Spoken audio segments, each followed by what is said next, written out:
Glamour. Grit. Glamour. Grit. Glamour. Grit.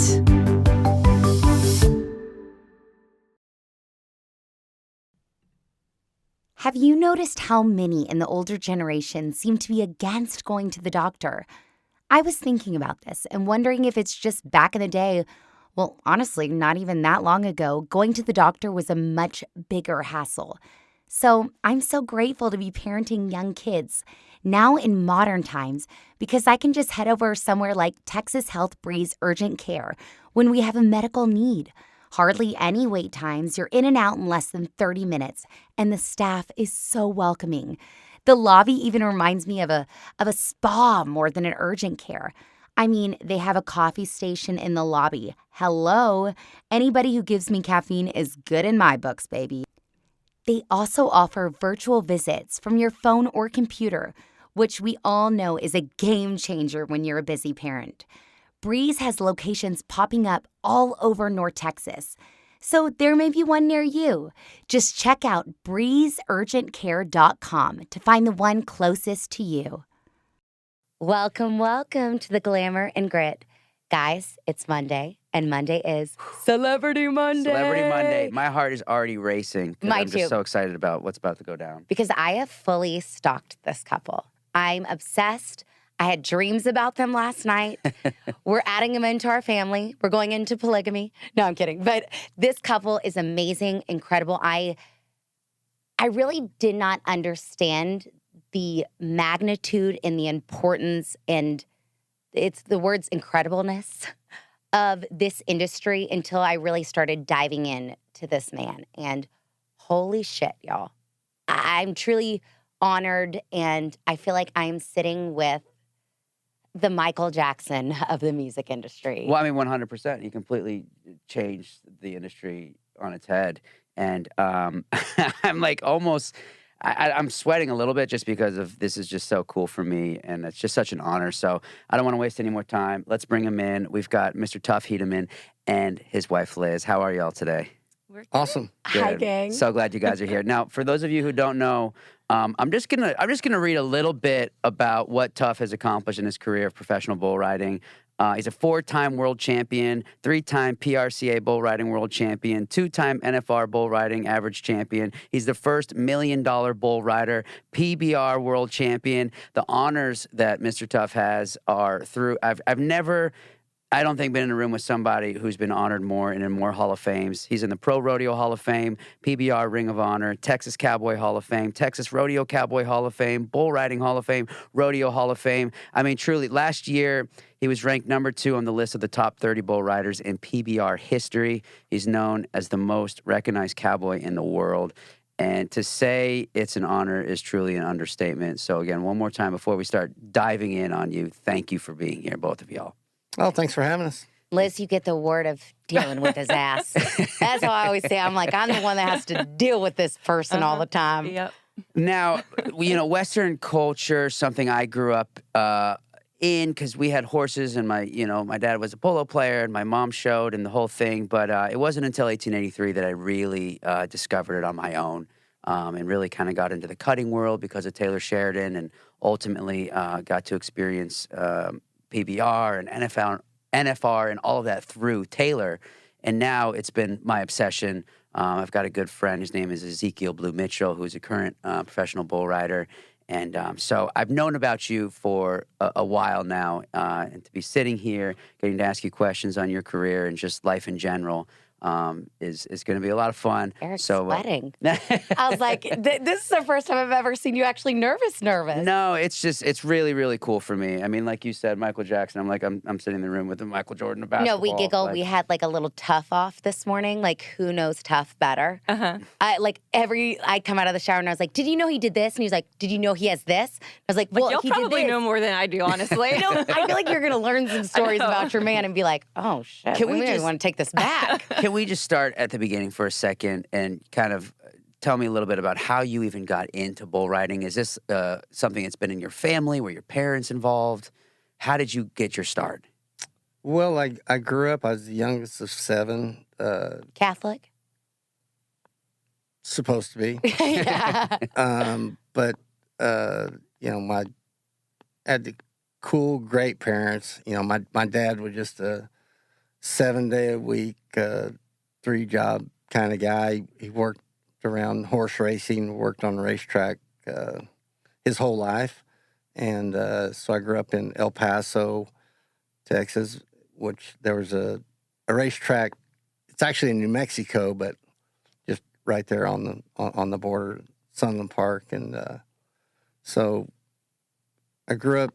There were a bunch of the parents or fathers around the track, trainers, guys that worked in management, guys that worked in the barns, whatever. But they built a rodeo ring. And they started a rodeo club. So I got on my first calf when I was 4 years old. Oh my God! And so it was like a rush of adrenaline that you can't even begin to explain. And I was hooked from the first time, and it's the same feeling that I had when I got on my last bull when I was 35. And the only thing that I could really compare it to is I got to fly an F-16 with the Thunderbirds one time. Oh, And it's just like it's kind of one of those wow that you can't believe it. And so when I started riding at age 4, I just thought it was the coolest thing in the world. And because you go through this process of, I don't know if I should do it, and if I do it, and I'm not going to live through it, and it's just it's just crazy. You just can't really describe it, and that's all I ever wanted. That from that point forward, that's what I did. I came up through junior and high school rodeos, and I was never very good. I was kind of clumsy, and I stayed on my first calf because he just went straight and ran, and I think it was probably a couple of years before I stayed on another one because I just wasn't very good at it. And but I came up through junior and high school rodeos, and then I went to college on rodeo scholarship and started riding professionally when I was in college. And even growing up doing it, I liked it when I sucked. But when I started doing better was when I was probably 15, 16 years old, which is about the same time growing up around horse racing in the track. I started breaking and exercising racehorses. And so when I started doing that, my body kind of developed and I got in really good shape. And just physically, I became not just stronger, but I think flexible in what it takes to ride bulls, because it's not about its strength. It's more about balance and reaction than it is strength, because you're getting on a bull that weighs anywhere between 1,300 to 2,000 pounds. So yeah, okay. Jesus And almighty. it's interesting because I feel like a lot of the bull riders that I've talked to or heard about and seen when I've been watching shows, it's like they come from families of bull riders. Like it's been in their blood forever. When you wanted to ride bulls and all through school and stuff, were your parents completely supportive of that? Did they think you were crazy? Were they when you're the youngest of 7, they don't give a shit. They just want you to shut up and leave them alone.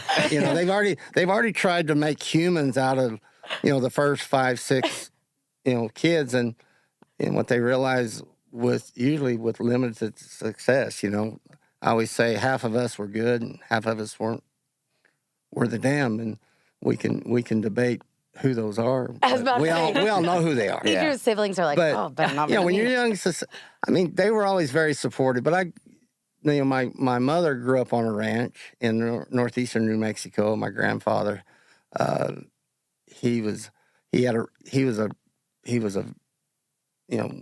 very ambitious guy. I mean, he had a ranch and a gas station. It's a little town called right outside of Maxwell, New Mexico, which is kind of around Cimarron, Raton, Springer area. So I grew up, spending time at the ranch, with him, and I'll never forget, we would go out to the pasture to gather cattle. And I'll never forget this as long as I live. I'm probably 4 at the time, and he puts me on this horse, and it's not a little horse. It's just a regular sized horse, and it's my grandfather and me and my brother and I think one of my sisters.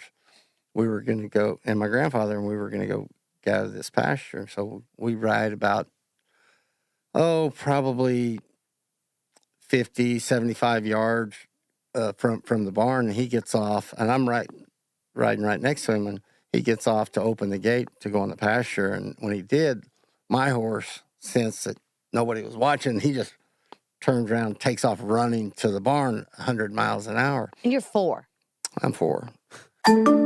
Boots, built for the Western lifestyle by cowboys and cowgirls who live it every day. Their exceptional quality and unmatched attention to detail come from the heart of years of experience. You'll hear people say they don't build them like they used to.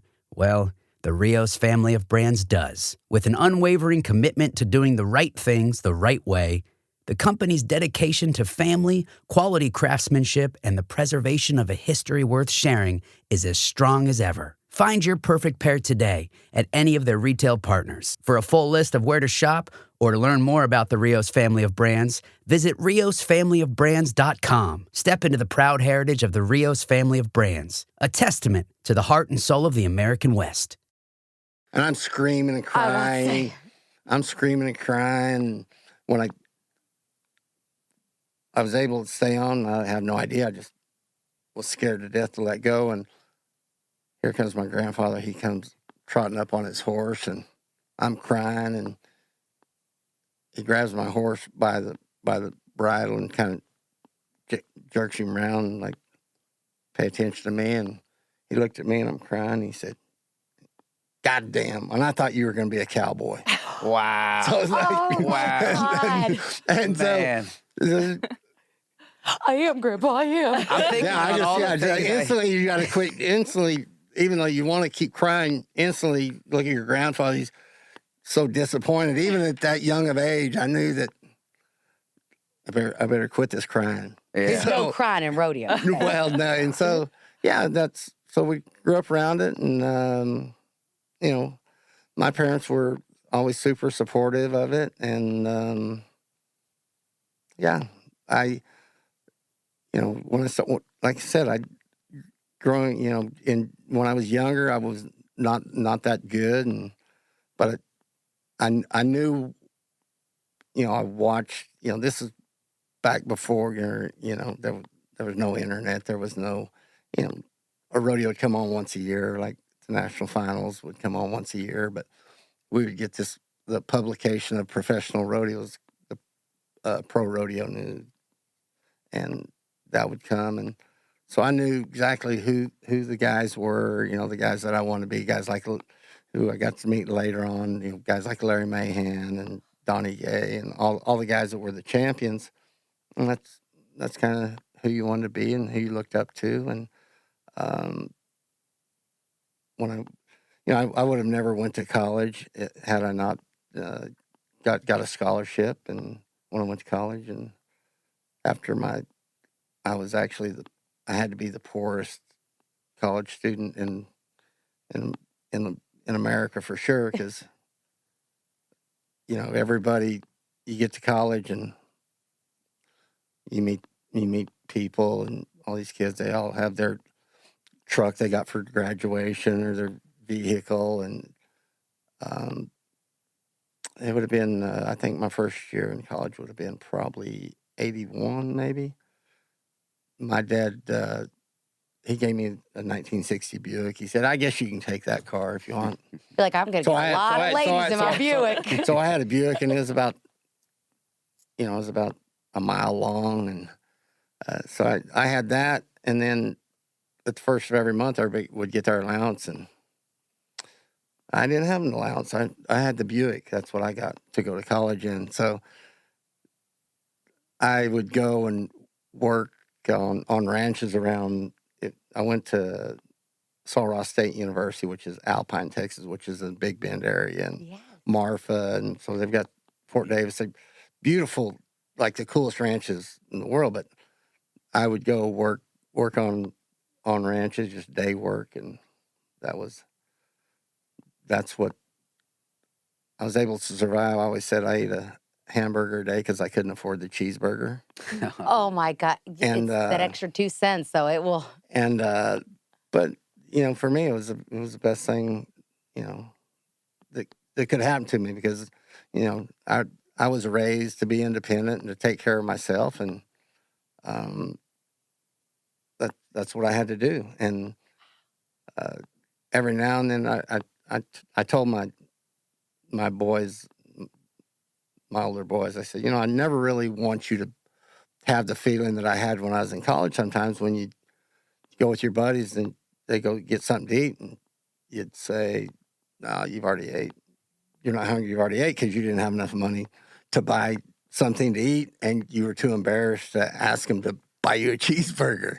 I said, "That's a shitty feeling, but at the end of the day, that was good for me." Yeah, lit that fire. Yeah, I mean, so I realized early on, the only, it was all up to me. Yeah, you were lying. It was on my yourself. fault. And even today, the personal responsibility that I think a lot of people don't have, they always blame it on everybody but themselves. I'm like, if you're good, it's your fault.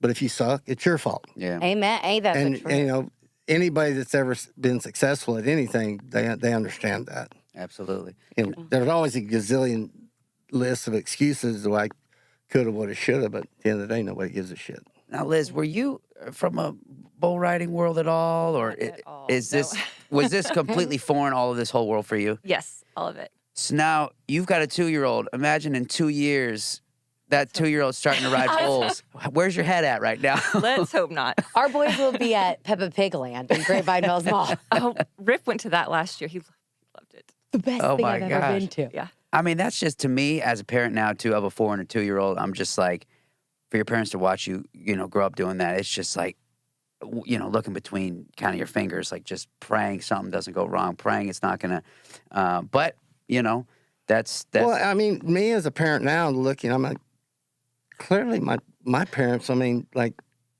the things that we were allowed to do, I'm like, I guess their mentality was that, we've got 6 or 7. If we lose 1 or 2, we'll still be good. Well, there's always the run to the list. You know what I mean? I mean, it's crazy because we wouldn't. I mean, you just wouldn't allow.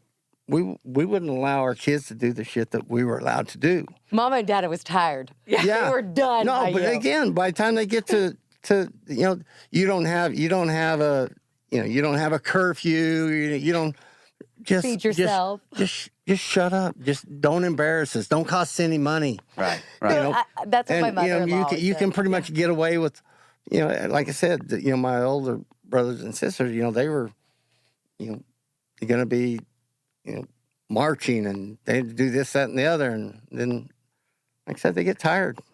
they get tired. Oh, I can't You've even- got 4 sons, right? I've got 4 boys. Are any of them like riders or wanting to ride or have been?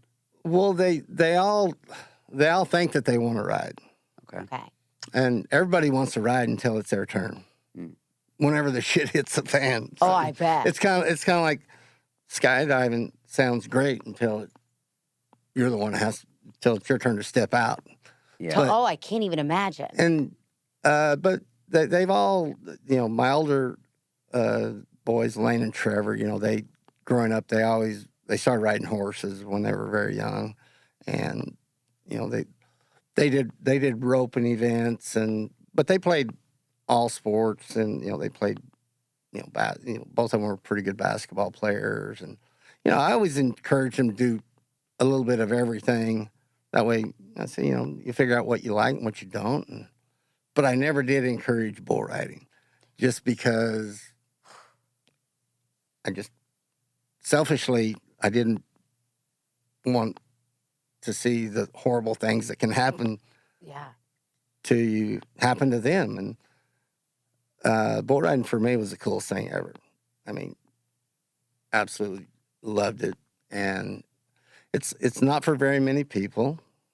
And people still don't realize how dangerous it is. I mean, it's like whenever somebody would ask me like, well, why doesn't Lane, why doesn't Trevor, why don't they ride bulls? I'm like, because I guess they don't want to. But I never did encourage it, but I didn't discourage them from it. But I was very honest with them about how dangerous it really is. Oh I'm taking a breath of fresh air right now And, for your son's sake. I'm Yeah, like, all no right, cool. kidding. Yeah, Cool. well, I mean, when somebody asks me that, I'm like, all right, how many people have you seen die Yeah. doing what you did, your job? How many people have you died at work? Yeah. Never. Well, I mean, I've seen,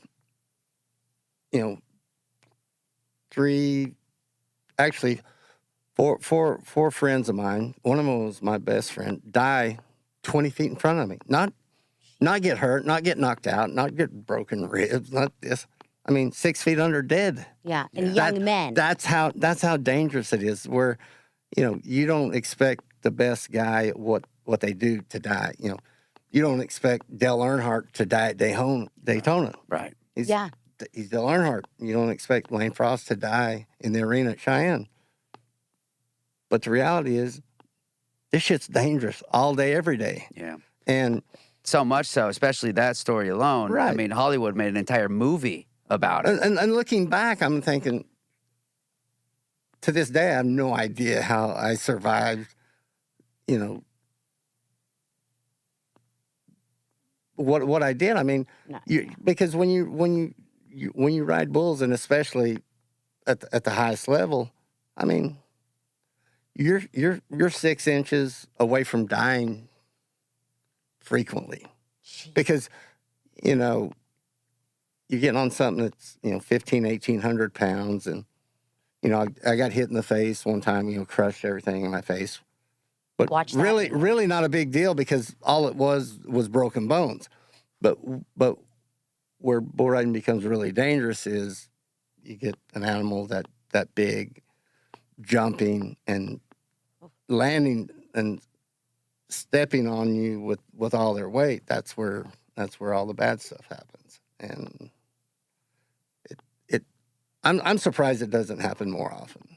I'm surprised more guys don't lose their life doing it, because it's just so physical, and it's just dangerous as hell. And now, when you were riding, was the idea of helmets or any of that even ever a thing? Well, I liken it to what hockey went through. Yeah. Mhm. When we started riding, it just wasn't around. Right. Wasn't even a thought. And by towards the latter part of my career, that's when they started. Guys started wearing helmets and using helmets, and it's kind of how you learn how to do something.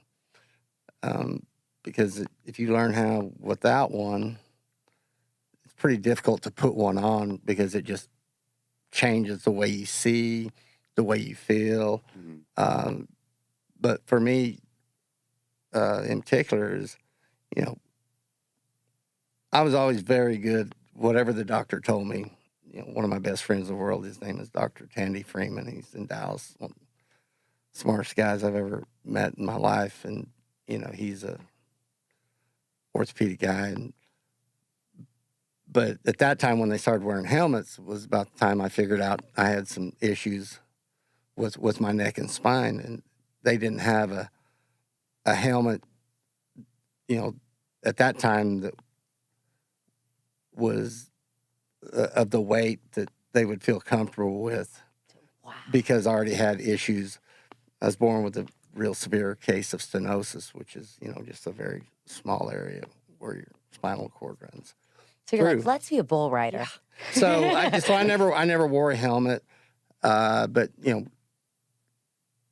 I started wearing a flak jacket, a protective vest, probably in the, in the early 90s, which, that's probably saved more lives than anything, because it actually just kind of, if you get stepped on or you get hit, it kind of spreads the impact. Had Lane had that on, do you think he would have? I think for sure he would Would have survived. Would have survived, yeah. Well, and speaking of Lane, you and Lane and Cody and Jim kind of changed the whole game when it comes to bull riding. They had never seen athletes quite like y'all. And I feel like I've watched every single ride y'all have done at this point. I'm professional bull rider 101. And it's unbelievable. Like you said, it's like an art form and a dance. And like, I feel like I've studied and watched all your interviews and what you guys have done. Did you know that at the time, or were you just like a bunch of knuckleheads together just shooting the shit and having fun? Like, did you know you were changing the sport? Not really. I mean, because from the time I started, until, once I started riding professionally and finally realized that I might be good enough to do this as a profession and do this for a living, growing up and trying to learn how to ride and trying to learn how to compete, that's all I thought about, was just actually riding. I didn't play other sports. I didn't. Once I decided that's what I want to do, that's what I want to do all day, every day. And you go through that period, if you look, when you first started, you get to the highest level, and first you wonder if you're good enough to be there. And, in the back of my mind, I was like, I never thought I would be good enough to. I always hoped that I would be good enough just to ride at the same rodeos with guys like, Donnie Gay, Denny Flynn, Bobby Del Vecchio.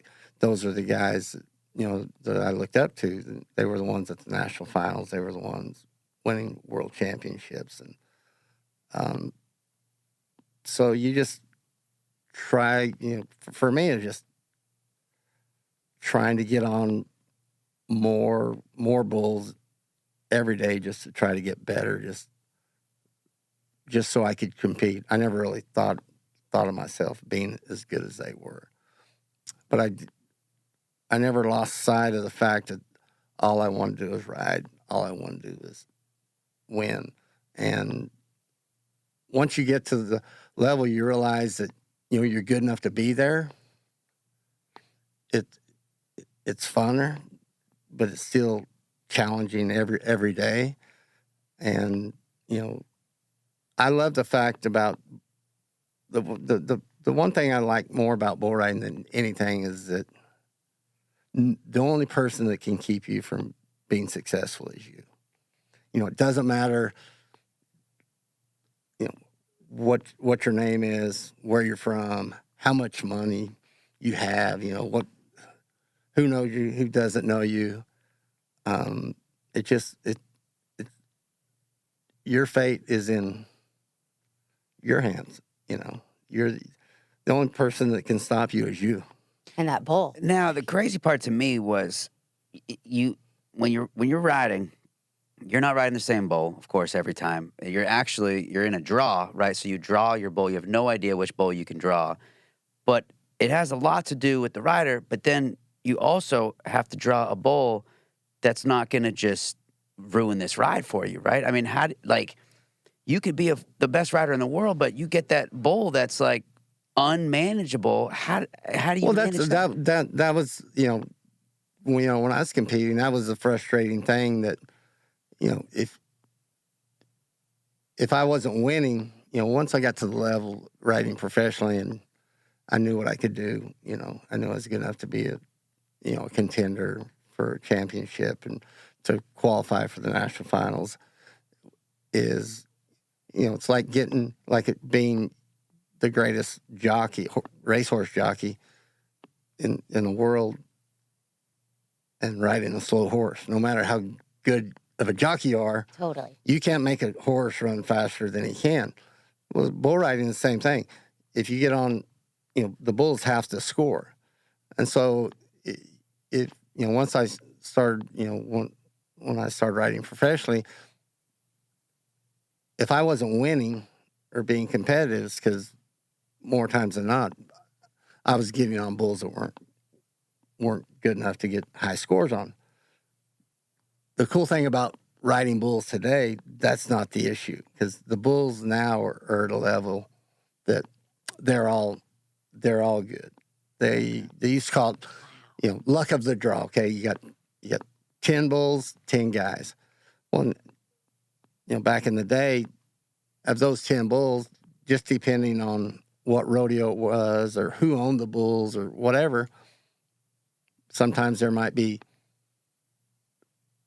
6 or 7 bulls that you can be competitive on out of those 10. And sometimes there would be only 2 or 3 yet. So if you didn't have one of those 2 or 3, no matter how good you were, you weren't gonna win. And that was probably one of the few things that was really frustrating, is that, why get on a bull that you can make the best ride you can, and you're still going to get a low score, and you're not going to win, you're not going to be competitive. But that's one of the things that, whenever we started the PBR, was that's just nonsense. Which you were one of the co-founders of PBR, right? Yeah. We fixed that overnight. That is insane. Whereas it's not who is lucky to draw the right bull that day. It's who rides the best is going to win that day, because now all the bulls are good. I mean, some of them might have a different pattern or a different style, and that's where it comes back to you as a rider. You have to be able to ride bulls that have various bucking patterns, and they spin in different directions, and ultimately those are the guys that can ride them all. Those are the guys that become world champion contenders and world champions. I mean, there are certain guys that if they draw a certain bull, say he's a left-handed guy, and if he draws a bull that turns back and they spin to the left and stay in that direction, that guy's unstoppable. But the minute he gets on a bull that does the same thing except he goes to the right and he sucks, then that's the difference. Yeah, you have to be able to ride all. And so that's whenever I was coming up and in high school, and even when I went to college, we would go practice, just get on bulls to,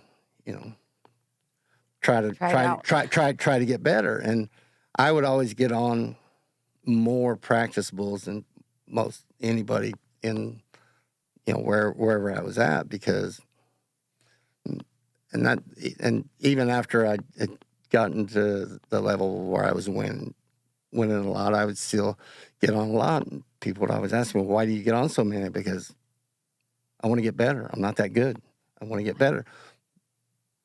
But it enabled me to learn to figure out how to ride bulls that didn't matter whether they went left, right, straight, turned a back flip or a front flip. You just have to be able to, you have to be able to ride them all. And that's, whoever rides, it is a subjective judged event. But at the end of the day, in the history of bull riding world, the guys that win world championships are the guys that just simply ride pretty much everything that they get on. There was a guy named Charlie Sampson, and in 1983, he was the world champion bull rider. Well, he was a black guy from L.A., and nobody would have ever thought that a black guy from L.A. would be a world champion. Well, didn't matter that he was black or he was from L.A. What mattered is he rode more bulls for 8 seconds than anybody else did in that given year, and so he was the world champion. Yeah. So that, to me, that's the cool thing about bull riding. There was guys that were, there was a guy from New York, Bobby Del Vecchio. He's from the Bronx. You wouldn't think you think of a bull rider coming from Wyoming or Texas and a ranch, and Just because the majority of them are, right? Yeah. I mean, well, you think so, but not really. I mean, they come from everywhere. I mean, people that guys that have come from all kinds of different areas, different families, different walks of life. Guys that grew up dirt poor, guys that grew up trust fund babies. They come from everywhere. Yeah. But the one thing is, it doesn't matter who you are or where you come from. What matters is, can you ride or not? It's just black or white. You either can or you can't. Now, how old were you when you realized, oh, I can make a living out of this, and this is going to be my full time? Was that college? You're like, hey, I think. I guess whenever, like, probably when I was a junior, senior in high school, then I figured out or had a pretty good idea that I had a chance to do it professionally, and hopefully. Is that when you worked your last job? I always say, like, yeah. What job was that? The goal was to keep from getting a real job, because, from the time I was 8, I would always have a job. So I've had real jobs before. And can you imagine if Tuff was your waiter, your water boy? The idea of not having to get a real job was pretty exciting. But the last job I had, it was after my first year of college, and I literally almost starved to death. And after that summer, a friend of mine over in Granbury here, his dad, they did all kinds of construction, and so I was running a screw gun, putting metal on a metal building in July in Granbury. Shoot. Oh man! For $40 a day, and I entered a rodeo in Pampa, Texas, up in the Panhandle, and drew a bull that had never been ridden. And I rode him, and I won first, and I won $972, and I never went back to Granbury to find my screw gun. So that was the last real job I had. So wow. Now, Liz, you start dating this man, and do you watch these videos and you're like, what am I getting myself into? Like, what is this world? Yeah. I had never seen 8 Seconds. I had never seen that until we started dating. I didn't really know. I knew the name. No, here, let me tell you. She knew nothing about me. Nothing. The coolest thing about her, when I met her, this is the best thing ever, is like, she said, when I met her, she said, they said you were like a famous cowboy. And I said, I had a few margaritas. And I said, not really. And she said, well, so she knew, growing up around Fort Worth, she knew about the Fort Worth rodeo. And she knew about the national finals, because I think she'd been out there with their friends, because pretty good party during the national finals. I was going to say, now it's like an influencer. Yeah. Right and now. so she says, were you any good? And I said, I was okay. She said, well, did you ever go to Las Vegas? Or did you ever go to the NFR? And I was like, yeah, a couple times. I said, but usually just to watch. And that was it. And I've been with her every day since.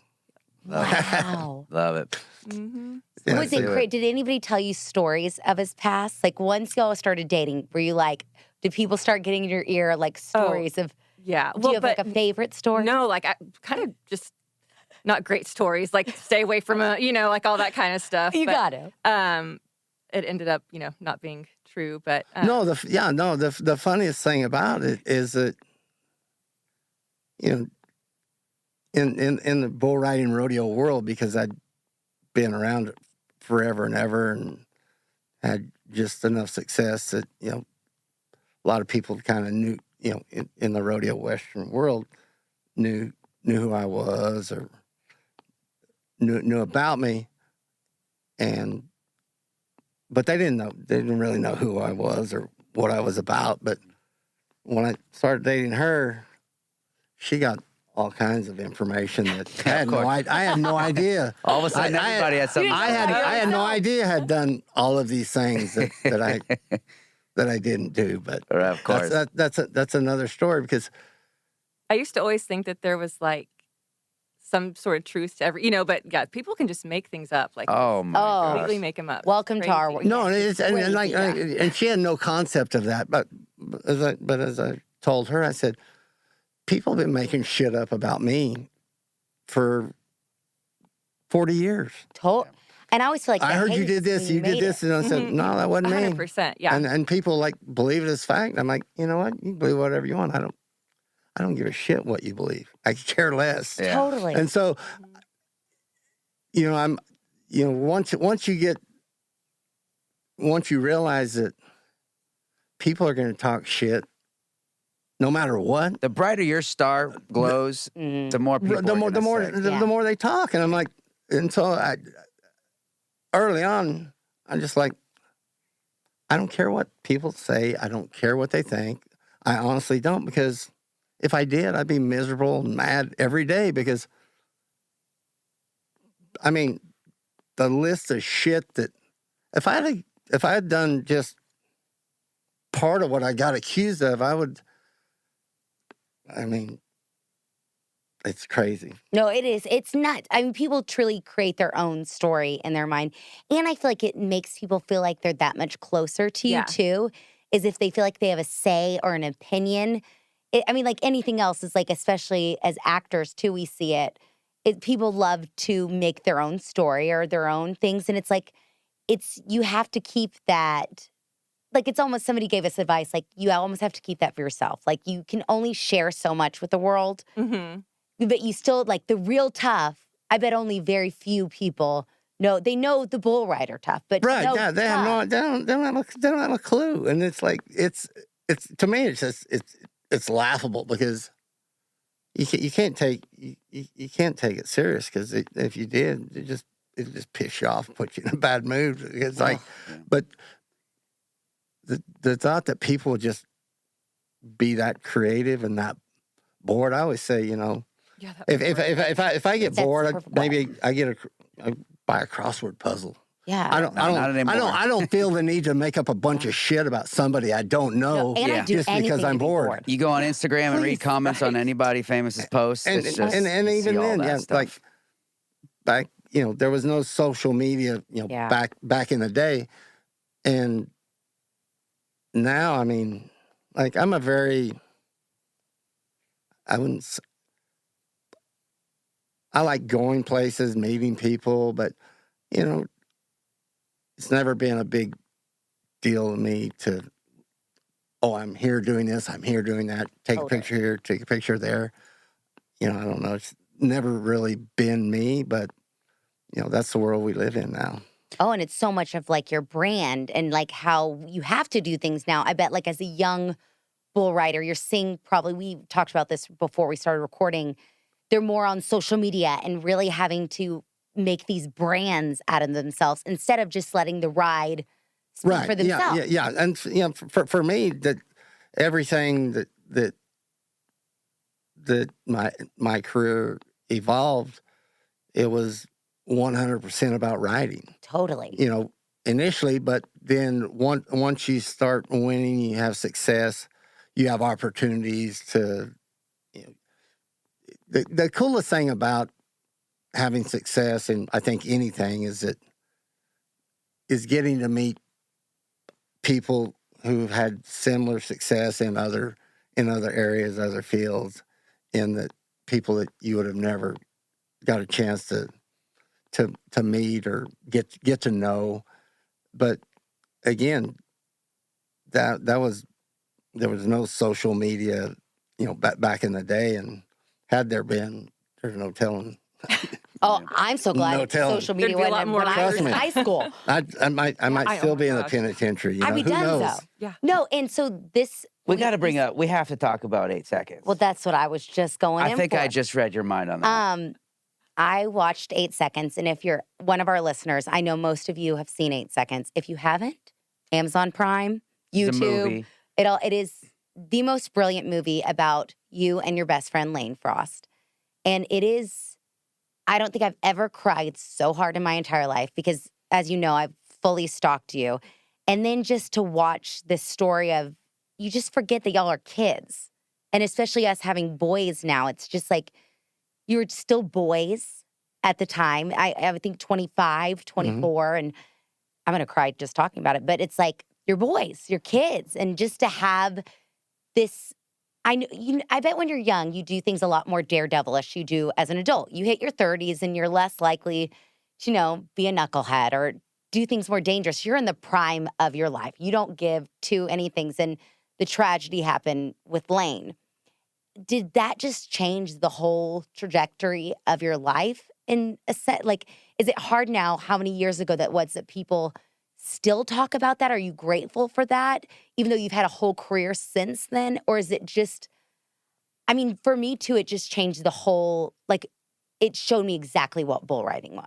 And like you said, it's danger. At the end of the day, it's all fun and games, and we all have our beer at the rodeo, and Bull's Night Out is the most famous night out of everything. But at the end of the day, I mean, it's your life. Is that it? Did it change really the whole, everything in your mind? Did you feel like you grew up from that moment on, or was it still like you always kind of knew how dangerous it was? Well, you always know how dangerous it is, but you know, even when when you're really young, you think, yeah, it's dangerous and it can happen, but you never think it's going to happen to you. No. But part of bull riding is the fear of what really can happen. When you start to get on, you can die doing this. And for me, it was you can't think about in order to ride and ride well, you have to be focused on the basics and the fundamentals of what it takes to ride. And that's your body position. That's your what it really becomes is a trained reaction. And you think, and you kind of have to bullshit yourself in your own mind that, oh yeah, it's not that dangerous, no big deal. Well, guess what? It is that dangerous, and it is a big deal. This shit, you might not live through it, but when as a rider, you have to just concentrate on the basics of riding, the fundamentals of riding. There's a reason, that you're going to ride for 8 seconds, and there's a reason not. And not is because fundamentally you didn't react, your body to what that bull did. Basically, is he moves, you move. It's just a Dance. It's a reaction, and you have to be moving with them, not against them. And in a split second, shit can go bad quickly. But with Lane, we were, that was the last thing that we thought. I'm sure we thought what happened, because again, I always would tell myself, as long as I do what I'm supposed to do, it will be fine. Doesn't mean something can't happen, but the bad shit happens to the guys that don't ride as good, because they're going to be out of position, because the actual bull riding isn't really stressful on your body physically. It's not that big a deal. It's just, what is a big deal, at some point in time, you're going to have to get off. So if you ride for 8 seconds, you get off when you want, in a way that you want. I mean, there's a correct way to get off. And, I could get on 25 bulls in a row and, never have a scratch. And then the next one, I might snap a femur. I might get my face smashed. I might get stepped on, and you might rip your groin muscle off your leg. There's all kinds of shit that can happen. But when you ride good and you ride well and you get off good, then it's not that big deal. That's why I always said, Jim Sharp, who was the guy that we travel with and who I still think is probably the best guy ever, he was always healthy because he always made great rides and he always got off Clean off. in good position. And Lane always did get off poorly. He got off poorly because he was kind of like me, and he had trouble holding on to his rope, because the only thing that to keep you on a bull is you get to hold on to a bull rope with one hand, and then you squeeze with your legs, and you have spurs. But your grip is critical, and if you have trouble with your grip and your hand comes out of your rope, you're not going to stay on. So you take what they call rosin, which is just a sticky substance that enables you to hold on, keep your grip better, and hold on to your rope. Well, both Lane and I, when we put our hand in there, it was in there probably more than most people had the stomach for, because sometimes you can't get it out as quickly as you would like or need. And you thought you were probably invincible as a kid. So when your hand gets stuck, if it gets stuck for just a split second, it can still get stuck enough where it will still pull you down right to the ground, which would put you right underneath the bull. Which, in fact, that's what happened to Lane the day he died. His hand hung just enough where he kind of came off in front of him, and the bull ran over him. And when you watch it, it didn't look like it was that big of a deal. It looked like he just, it happened to me and anybody that's ever ridden very many bulls. You're going to get ran over, you're going to get hit here and there. And just so happened that particular day, the bull wasn't intentionally really going after him to gore him in any way. The bulls are more times than not, the bull just wanting to get away from you, and if you're in their way, they'll move you out of the way. They'll move you out of the way.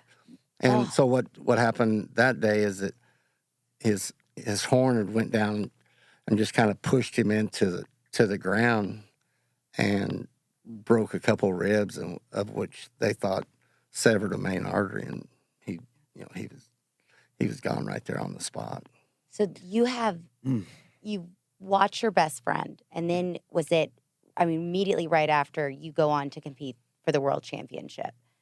And this ride, I'm like getting so emotional. This ride is it is the most special ride in history. And I really thought the 8 seconds in the movie was about 8 seconds of bull riding. And I don't feel like that now. It's about these extra 8 seconds. And I know I've watched that ride now 1,000 times, the real ride with you, and you go an extra 8 seconds for Lane.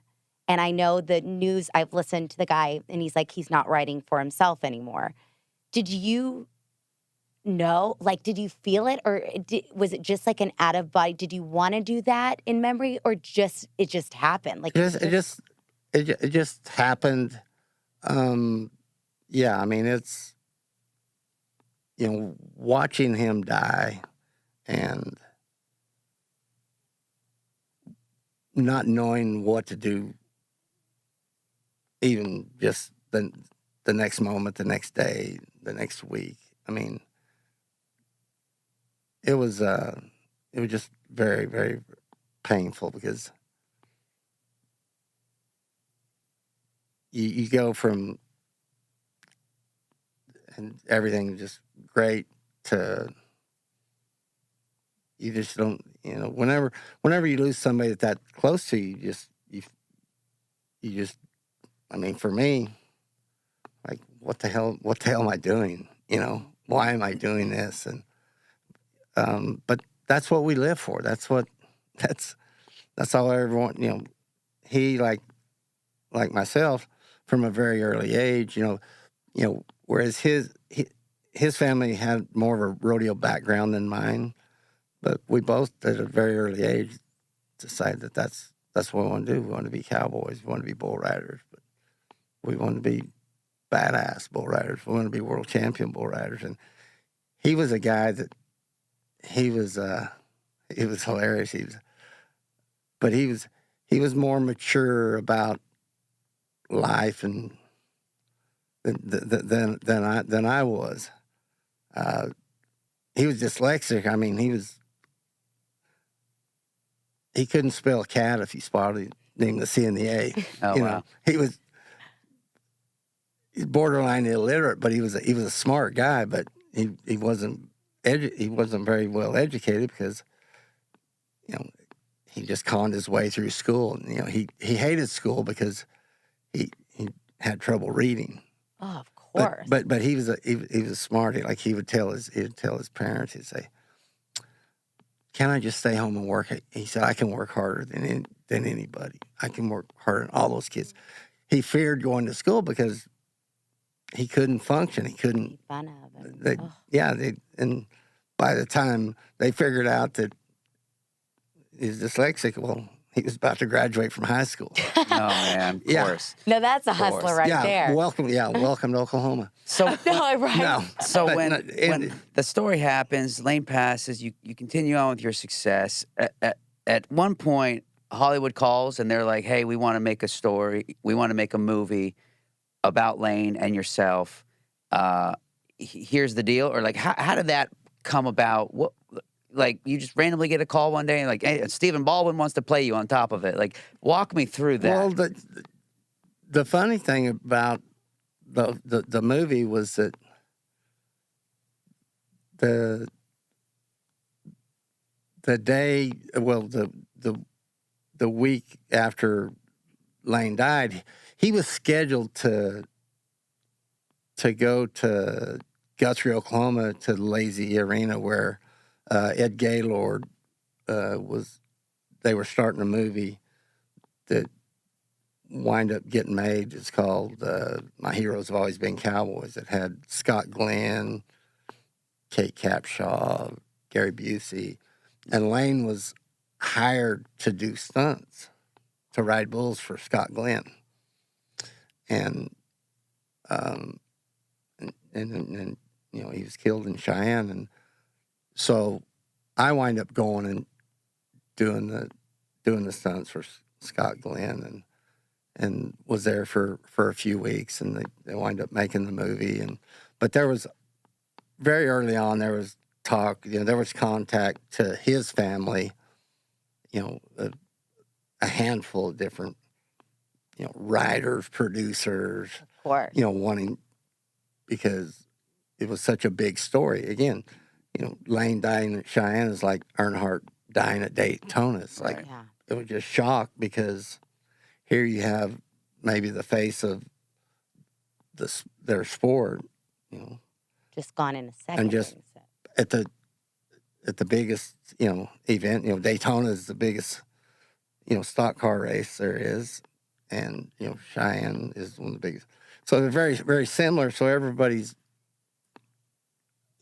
wanting to tell the story or wanting to know about the story, and so it was just a process of, which I felt bad for Lane's parents and his wife at the time, because they were just inundated with people, wanting to, and you guys being LA Hollywood types, whatever, no disrespect, but it's a different world. Completely. And it's Absolutely. everybody's, everybody's gonna, we're gonna do this and we're gonna make it perfect and yada yada yada. They'll tell you anything and everything they think you want to hear for you to sign on the dotted line. Exactly. So And they then can for go them do to what the do- fuck they want. Yep. And so ultimately what happened, they wind up over, I don't know what the time frame was, but they ended up with 3 different scripts. And I think I thought that there was a better script that they didn't use, which was fine, because basically, it wasn't my decision whether to make it or not. I would support his wife and his mother and father on what they want to do. If they wanted to do it, fine. I would help them in any way, and if they didn't, that was fine too. But they felt like he was such a inspirational guy that it was a story that should be told, and I didn't disagree. What I did disagree with is to make up a bunch of bullshit and hang his name on to sell it. You know, Totally. If you're going to The writers of the movie, as they always say, you know, they're gonna change this or that to make it more entertaining. I'm like, what if it wasn't entertaining enough as the facts were, then don't do it. Yeah. You know, don't do it. Yeah. But don't make up a bunch of shit. and try to sell it as Because the actual story. by the end of it, they were like, these are "How real. much can we pay These are real life. No way. So yeah, Yes, he so was- they hire yeah. they hire a guy to direct it. I can't pronounce the last name probably correctly, John Avildsen, but he had directed Rocky. Well, Rocky was a huge hit, so he was a pretty well-known director. And when a director, when he gets the movie, it's his. Yeah. He's the dictator. It's not a negotiation. And so we had several disagreements, and Were you kind of brought on as a consultant? and to do and stunts and whatnot, and they'd like to consult you when just so they said they did, so they could do whatever. I was about to say, for a second sign off They on your own didn't give a decision. shit. They didn't give a shit what you had to say, but thank God for Luke Perry. Luke Perry was as good a guy as I've ever met, and Luke Perry got to know Lane's family really well, and he fought extremely hard to do what he thought and what the family thought, just to portray Lane who he was and what he was about, because there was a lot of nonsense that they tried to put in here and there. And I mean, I remember they were actually rolling tape, and I just walked out in the middle of it, and I said, bullshit. Fuck y'all, bullshit. Get that one over well. Oh my gosh, yeah. So yeah, I've always wanted to do that, but never had the guts. so Luke and Stephen, they get me in the chair and say, you can't do that. And I said, fuck them. I don't care. I said, It's me. I can do whatever I want. Yeah. I said, these are real lives, I don't give a fuck about their movie. I said, this shit's real. And so they were wanting to know how much money that it was going to take for me just to leave and never come back. And so, but I said, no. No. And anyway, but Luke, he was super, super good. Steven's a Baldwin, Yeah. not a bad guy. I like the guy, but We know about those Baldwins right now. They're having a rough so but I like Steven. We always got along well, but again, Luke was a different kind of guy, but he was awesome. And I mean, he the reason it turned out as good as it did is I would say more Luke Perry than anybody. And so wild, another one just gone way too soon. Yeah. And so He was a good guy, just a very genuine good guy. is that like I always wonder that, especially when I'm watching movies based on true events and based on real people. It's like, did you get their permission? Did you ask them if and I would want to know who's playing me. Yeah. Like, Right. are they gonna? I'd be pissed if they weren't good looking. Like, Lee Stevens good looking. It's like that whole aspect of it. Was that so weird? Being like, It was very different. Are they like, here's a check, let us handle it, but we're going to use your story? Is that basically? just leave, here's not even a check, just sign, get the fuck out of the way. Yeah.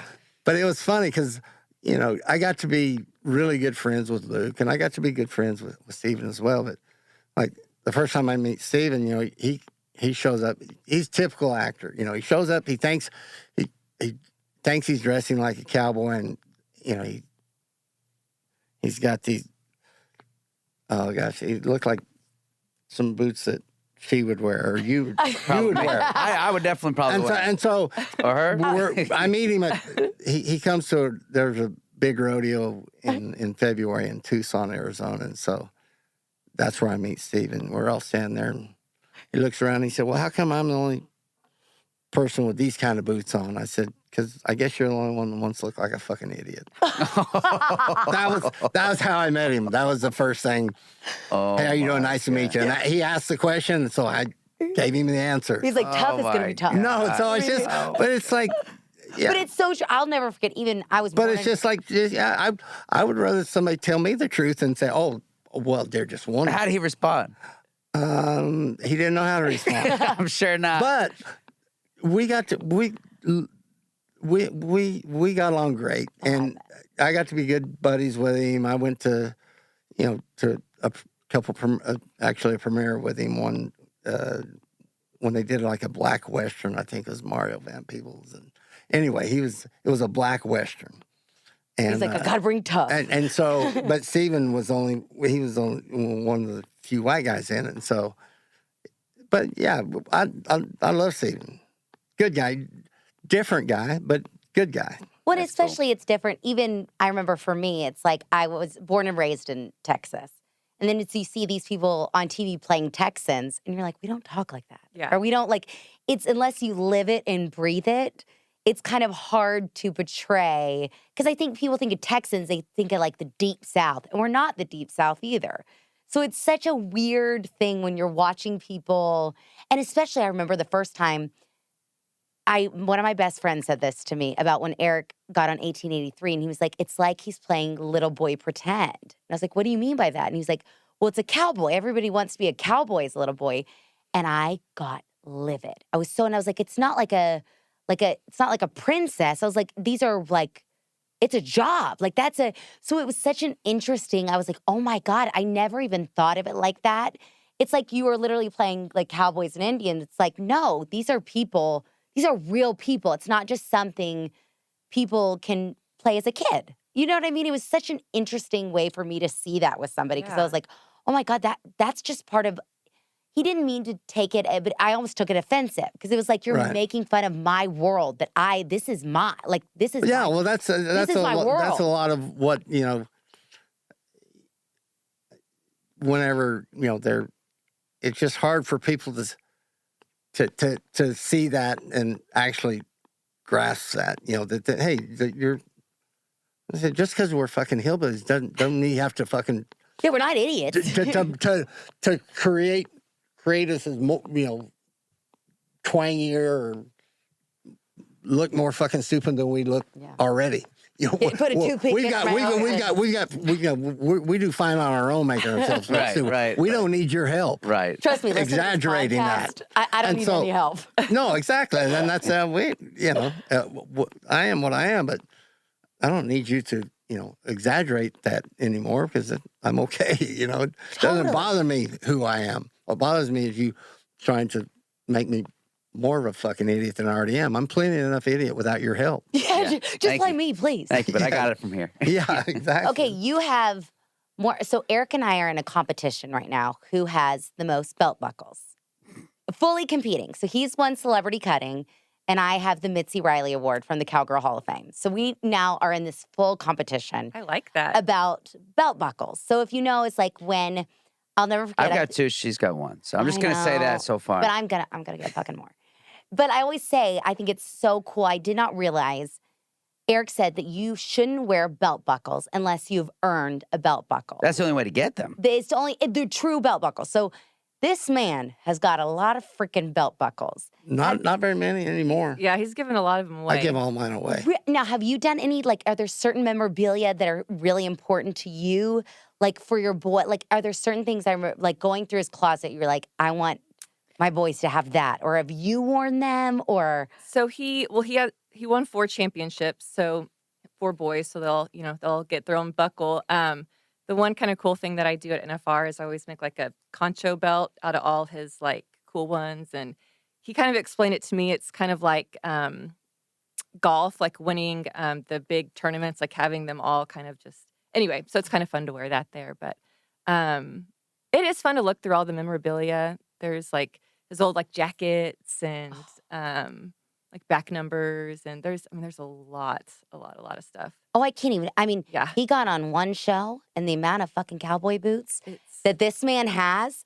I literally told him, I was like, we are going to start having to give. I mean, it is the most giving. The Western culture is the most giving culture. They are. They've been. Well, and I think we've talked about this before the podcast started. There's kind of this debate going on about if you are a part of the Western culture. And then people are now fighting online to say if, like, you need to work a ranch. And how do you feel? Or are you glad people are acknowledging?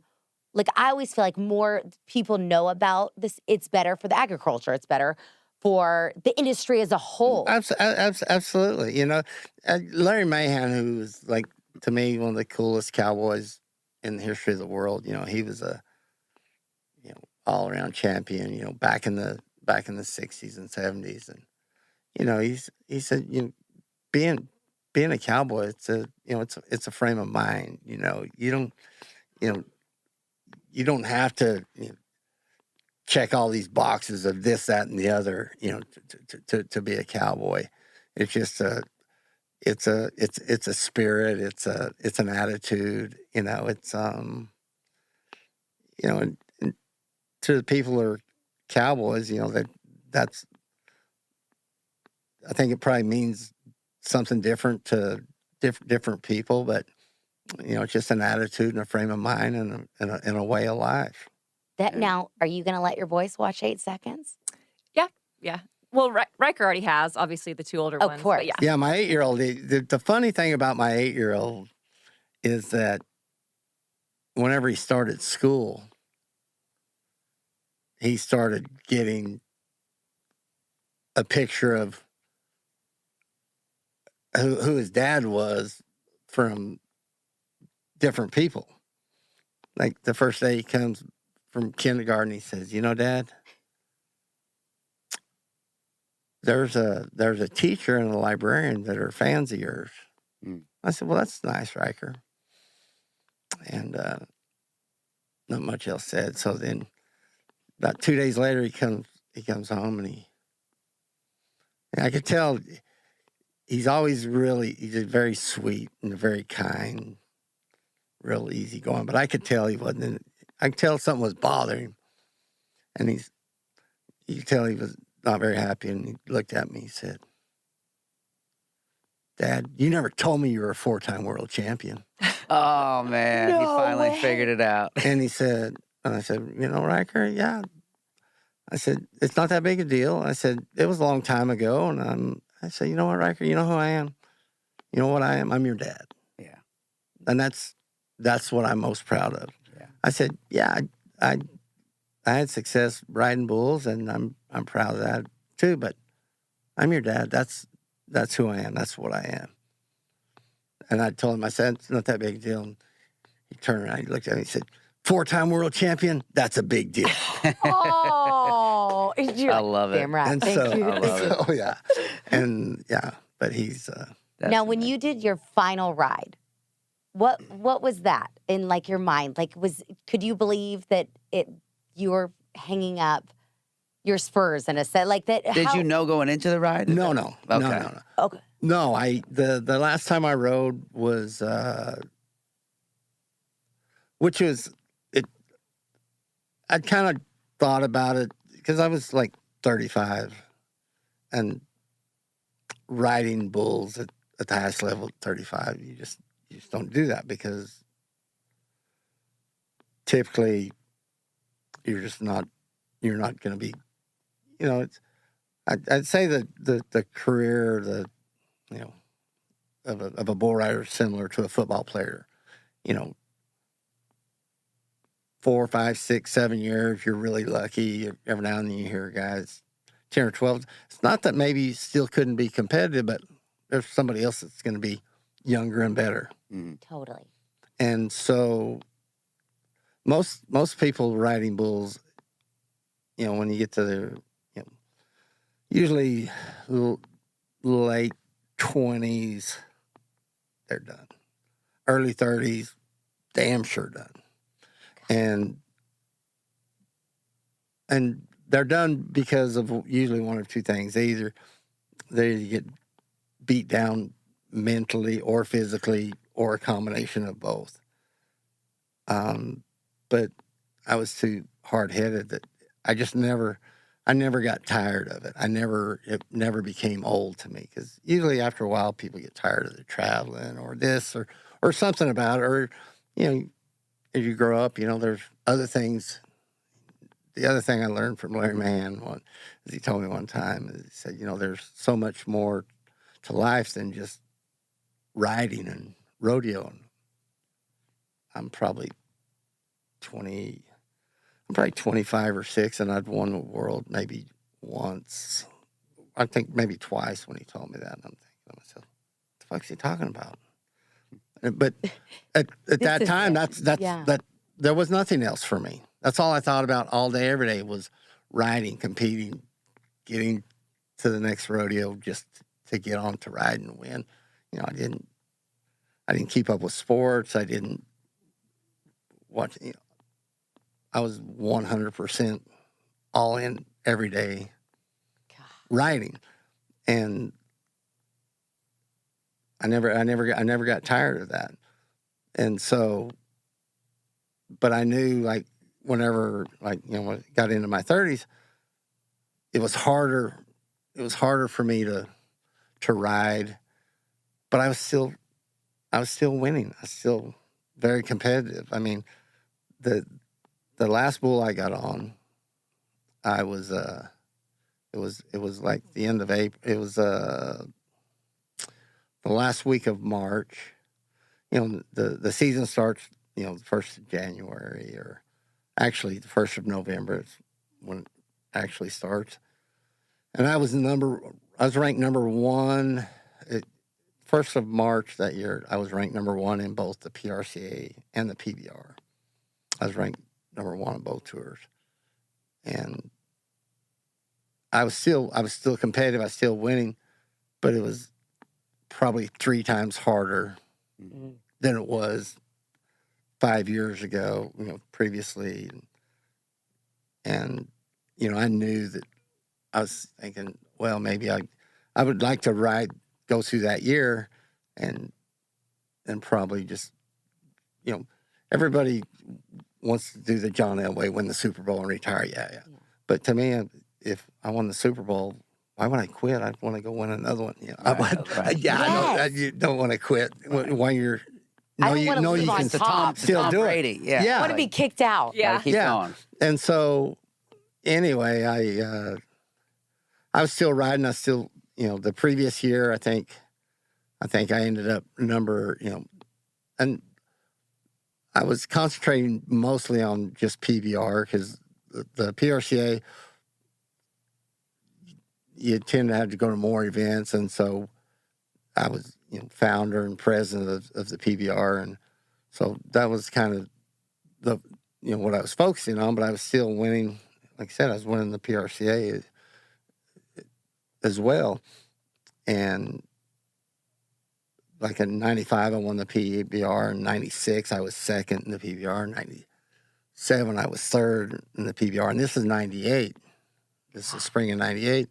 And I get on a bull that I'd ridden before, scored 90 on him, probably the year before.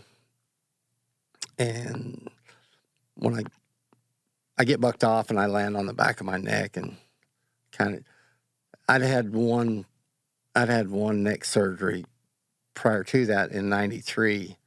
I actually hit the ground at the NFR, and I was paralyzed for about 20 minutes. And so I thought that at that point, I didn't think I was ever going to ride again anyway. And so I didn't ride for a year, but I came back in '95, and I felt good and felt healthy, and went to the doctors, and they said, you know, if you're fine, if you want to continue, you can. If you don't want to, whatever. And I think most people that I knew very close kind of wanted me to probably say enough was enough, but that's when I came back in '95, and I won the PBR. Well, so then fast forward to '98, and I hit the ground. It's in Odessa. It's like the end of March, and I kind of feel this kind of jolt kind of run through my body, which is kind of, I've had similar before, and I knew something was up. And so then I went, the next day, flew to Dallas, went and got MRI and whatnot. And so the guy, Dr. Freeman, he sits down, he says, it's like, he's taking it harder than I am, I think. 'Cause he's not really wanting to tell me. I don't, but he says, he said, I know how much you love your kids, your boys, and if you have the same injury, another level up, you're either going to be Christopher Reeves or dead. And so that was it. And that was fine. I was done. Just that sudden, that it didn't bother me a bit. Didn't I wish this, that, and the other. I didn't wish anything. I got to do it. I did as long as I could, as good as I could, and that was fine with me. There I'm sure there were guys that were better, but I could hang with most of them, and it's all good. I mean, I think you could really hang with most of them. Well, I think the whole world agrees with that. Like I said, it kept me from getting a real job for a long time, and so. Do you have to get a real job now? My real job is hanging out. Well, Rip, our 2-year-old, he's my real job. There it is. Ain't that the truth? Well, Tuff, Liz, we can't thank you enough for your time today. It was so gracious to come in and share your stories and your journey.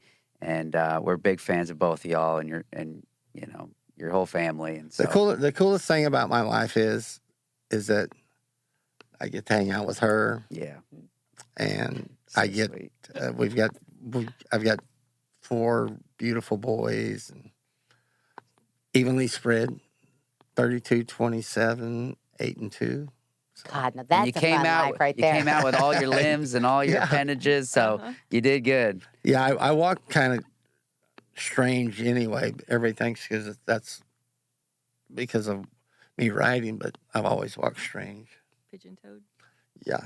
Well, How funny. I was expecting a lot Always worse, to be think, honest, just because I And know you're what your like, body's that's been just his through. little boy. But, y'all, thank Well, you so much. the funny thing about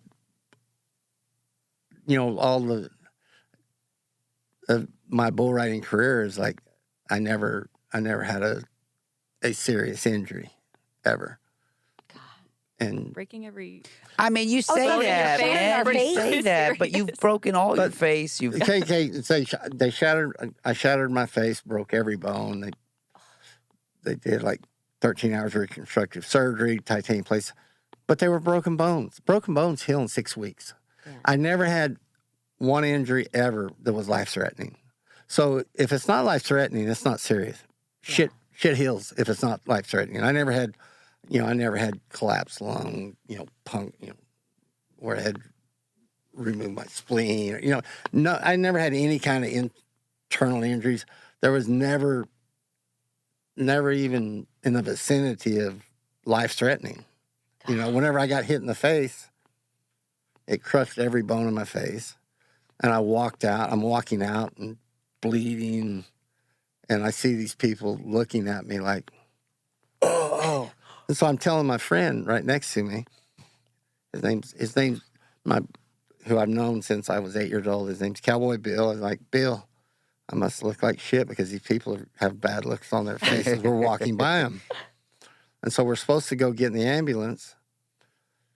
And we go back there because I go in the training room, whatever, and Dr. Freeman says, get your ass, go to the ambulance. Because I walked out, and when I get to the back, the ambulance guys think I'm in the training room. So they're not even at the ambulance. They're back up behind the chutes where the bull riding's still ongoing. They had probably 5 guys left. And so I sit down, and I tell Bill, I say, hey, you need to help me take my contacts out because my eyes are swelling shut. Oh, my So I'm like digging my contacts out because I can just feel my face just swelling up. And it was weird because it really wasn't painful. It was just like I can't kind of a state of shock more than anything. And so I get them dug out. But as soon as they put me on a stretcher and they laid me down, that's when shit started hurting. Oh, I can't. I mean, a shadow. That's when it. But nothing bad ever happened to Right, him on yeah. both. So But it wasn't life threatening. It's the that's broken true. bones. I mean, when you put it into perspective, you're absolutely broken right. bones, but and so to someone like me, it sounds pretty crazy. I wake up 2 days later, and after they've done all this surgery, my head's swollen like 2.5, 3 times normal size. I mean, It's like elephant. It was the most disgusting. I was ugly. I'm not ugly before, but I'm really fucking ugly. I look like big, yeah. Man. It looked bad. Man. You're like, gosh darn it. Liz is glad she wasn't around for all that. Yeah. You're post surgeries. Daddy's looking good now. Yeah. Oh my God. I cannot think enough. And but she's always all of her friends are always like, oh, Betty hurts when he gets out of bed in the morning. Like when I first met her, like never. Like I feel. He always said that if you ride good, you just hop off and go to the next one. So yeah, Wow. never. I mean, I had a couple car wrecks, and I had that messed up my lower back. That's what bothers me. But really, the bull riding part of it was his driving. Okay, which is kind of funny that you weren't nicknamed Tuff because of your hand in a car. Mm-hmm. Cars aren't your friend. You need to stick to bulls. Yeah. It's terrifying riding with him. Did you drive here, I hope? He drove, but yeah. Well, you made it. Yeah, we made it. So that's good. I always make it. That's like my mother. I mean, Lord, that woman drives like a bat out of hell. Oh my God. We're about to get kicked out of the studio, I think. 'Cause I know Okay. Paul's got another session. Oh my God, we love you guys. But yeah, thank you so much. And we're taking I you really like can't. So nice to meet you Can't guys. thank you you have to enough. keep a friendship. Yes. going You know, I read a Absolutely. quote too that Definitely. I read of Lane's once that it might be nice to end on. He said, "Don't be afraid to go after what you want to do and what you want to be, but don't be afraid to be willing to pay the price." Lane Frost, and I think that hits hard, especially after all this, and listening to your stories, and you just at the end of the day, go with what you believe in and fight for what you want to do, and Absolutely. whatever comes. The only one that can stop you is you. That's it. That's Amen. it. And you're a real testament to that. So thank you so much, Tuff. Thanks for Liz. having us. Thank you all so much. Thank you. If you have not already made plans to go to the National Cowgirl Museum and Hall of Fame in Fort Worth, Texas, to see their newest exhibition on Escaramuza Chata, the women who ride side saddle executing intricate patterns at a gallop, you still have time. The exhibition runs through December, so hurry. And they even have a podcast, Conversations at the Cowgirl, which will give you some insight into their sport and its origins. And they even have a little behind the scenes, Conversations at the Cowgirl, a National Cowgirl Museum podcast that is available wherever you stream your favorite shows. Glamour and Grit, wink, wink. Follow us on a social at Cowgirl Museum for updates, or visit our website at cowgirl.net. Fort Worth is fun for the whole family. That's right. The top-ranked Fort Worth Zoo provides all-day excitement with over 500 different species in almost a dozen habitats, including the big cat habitat, Elephant Springs, African savanna, and Texas wild. The Fort Worth Botanical Garden is full of natural masterpieces, curated into beautiful spaces like the Rose Garden, Japanese Garden, and Rainforest Conservatory. Hike, bike, or skate around 100-plus miles of Trinity Trails, which take you throughout the city to various hotspots for dining and playing. Plan your stay and find out about unexpected events across the city at fortworth.com. Welcome, welcome, welcome to the Glamour and Grit. Eric makes fun of me because actually I've listened to our podcast and I sound so cool and calm. So It's like ASMR. And then by like the end of the podcast, my normal self comes out and I could not be more annoying. Y'all, these earrings, I got to take this out. All I'm hearing is jingle jangle. But these guests are two of my favorite people on this earth. And I like to have fun. But if you really are able to get me to have fun, then we're soulmates. And this duo let me have some fun. And I just had Mick, and we partied like it was It was 1999 at Coetzel's Coetzel. birthday, 30th birthday party. Yeah, 30th birthday Yes. party. And that was it. That sealed the friendship. And they became our soulmates. They are the Western, well, Eric's going to claim he's super Western cowboy, but they're the Western us. No, they're like authentic Western. I'm show Western. There's a big Yeah, difference. and I'm just married. But or listen to born this. here. Listen to who we have in the room today. Oh my God. Today is Celebrity Monday. Celebrity Monday. I keep forgetting. And this is an exciting one because we said we just love these people and we had so much fun with them and we know that there's so many years to come of it. But I'm just blown away by the talent that's in this room because it's a world that I have a foot in but know nothing about at the exact same time. And up first, I guess, let me get right to the page here because this is just so impressive.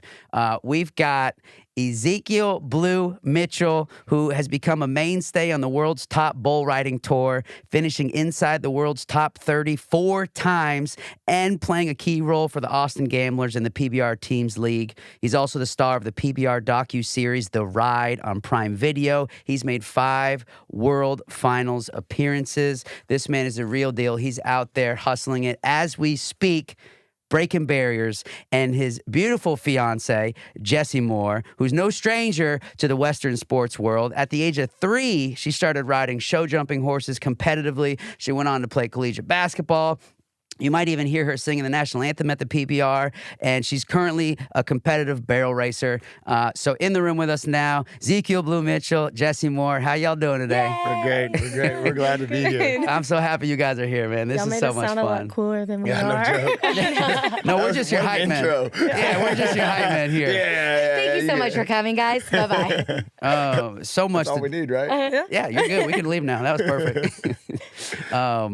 There's so much to dive in here. But first, I kind of take me through how it all started for you in terms of bull riding, because it is a sport that 99.9% of the world look at like it's the craziest thing in the world. Like, you know, what you guys are putting your bodies through, the animals you're tackling every single day. It's just, it seems almost unfathomable, at least to me, and most people I would consider feel the same way. How does a kid like you get into this sport?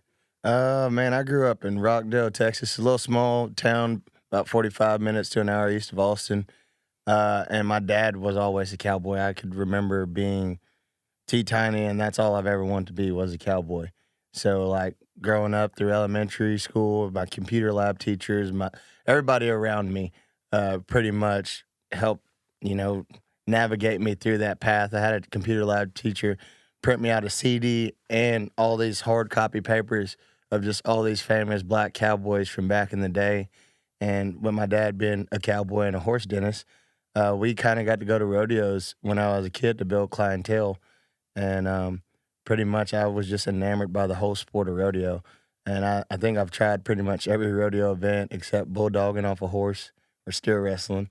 What is bulldogging? It's the same thing as steer wrestling. It's just I don't know, it's the more cowboy term for it. So you just grab the steers and wrestle them down? Yeah. I think I'm going to You jump do off that. a horse full I think speed, though. my You're going knees, like nothing could handle that. 35 There's miles no an way. hour on a prime quarter horse and you're jumping on. Nah, I wouldn't do it. I'm scared of it. Holy cow. Yeah, no, you're literally hauling ass on a horse, jumping off, jumping onto the steer, wrestling them down. Those horns are flipping them staring over. like straight at you. I was about to say, these Yeah, aren't no. baby steers. These Yeah, are no, they're about steer 900 steers. pounds, 900 pounds. Depends on what rodeo they're at.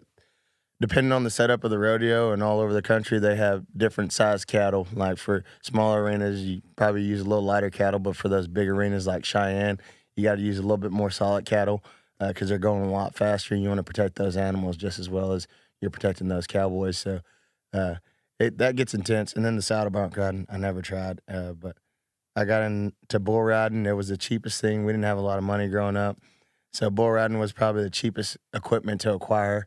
You didn't have to travel with a horse and a truck and a trailer, so it made it a lot easier on my dad. And that's pretty much how I got into it. I really sucked really bad for a long time. And I lived with my mom. I moved back with my mom, and we went to button heads about it. And when I turned 18, I went to the high school state finals in Abilene, and then I never went home. I became a couch critter.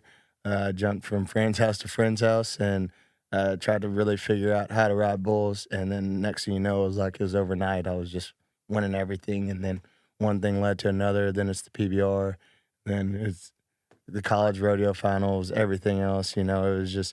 It's been a whirlwind journey to be completely But I mean, like, honest. okay, I wanted to study acting, so I find acting teachers and coaches to help me work on my craft. Like, how did you find He teachers? found YouTube. Yes. What? Yeah. He It was, found YouTube. it was YouTube. Wait, don't tell me you learned how to ride a bull on YouTube. You can Yeah. Google it. Yeah. Yeah, so It'll come my- up. Tonight, Wait. how to ride a bull. Yeah. You got to hear today from learning on YouTube? Yeah, given that my dad was a cowboy, we didn't have a lot of horses and everything growing up. He just wanted to be a cowboy, and he didn't know anything about bull riding. Nobody in my family knew anything about bull riding. So what Does is a kid- YouTube know this? Yeah, I don't know if YouTube knows this. Actually. They I need mean, to do I know a you story had a show on this. Snapchat. We needed you. You know, Yeah. he has a mini series on Snapchat. Do Yeah, have and he miniseries. has a major one on Amazon. Just I know say all it. about it. I know. We're gonna get there. But YouTube.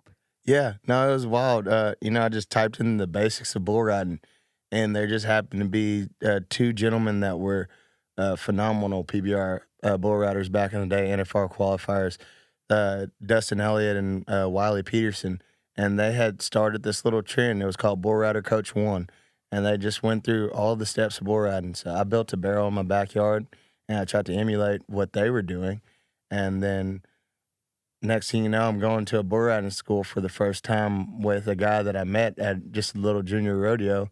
And I had maybe been on 20 bulls, if that. And they were like, how many bulls you been on? Like 20. And then they watched me get on the barrel. They're like, oh, no, we're going to put you in the group with the kids that have been on 100+ bulls. So on a barrel, you mean like That the machine, barrel like a mechanical emulates bull almost. emulates- Okay. The functions that you're supposed to use in order to learn how to ride bulls. And you built one. I built one. I built a few of them. Did you learn how to build it off YouTube too? No, I just kind of looked at what everybody else had and talked to some people and just kind of figured it out on my own. And my first few barrels, they all sucked, to be completely honest. But it was good enough to teach me what I needed to learn to start a foundation. And then after going to those bull riding schools and stuff like that, they really helped push me further because they seen potential in me whenever no one else did. They didn't see, a lot of people didn't see my work ethic or anything else like that. Like high school rodeo, all those parents would come back to me now. I'm like, Jake, we thought you were going to suck forever. We thought you'd give it up. But those people that I actually spent time with, and they realized how much that I had put into the craft and that I had all the fundamentals there. They just hadn't clicked yet because I didn't have access like everybody else had. I didn't go to the practice pen every week. I didn't get to get on bulls all the time. And we didn't have money. I grew up in a household. I think my mom has 8 kids total, so I grew up in a household where everything wasn't about you, school sports are cool, they're structured. That's a little easier, but bull riding's kind of hard. You kind of got to go out there and chase it. So YouTube was kind of the option.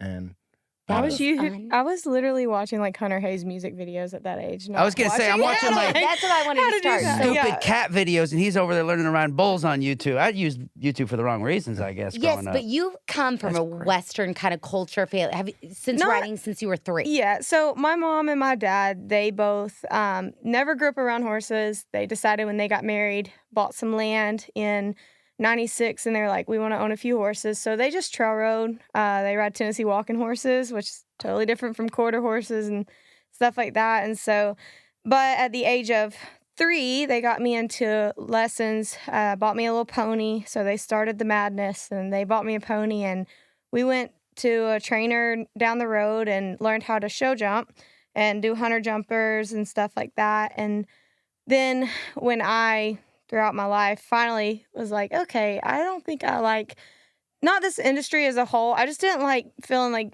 judged. I wanted more of a time thing. Like no one can beat me because my time was the fastest time, whereas show jumping was more of a judged competition.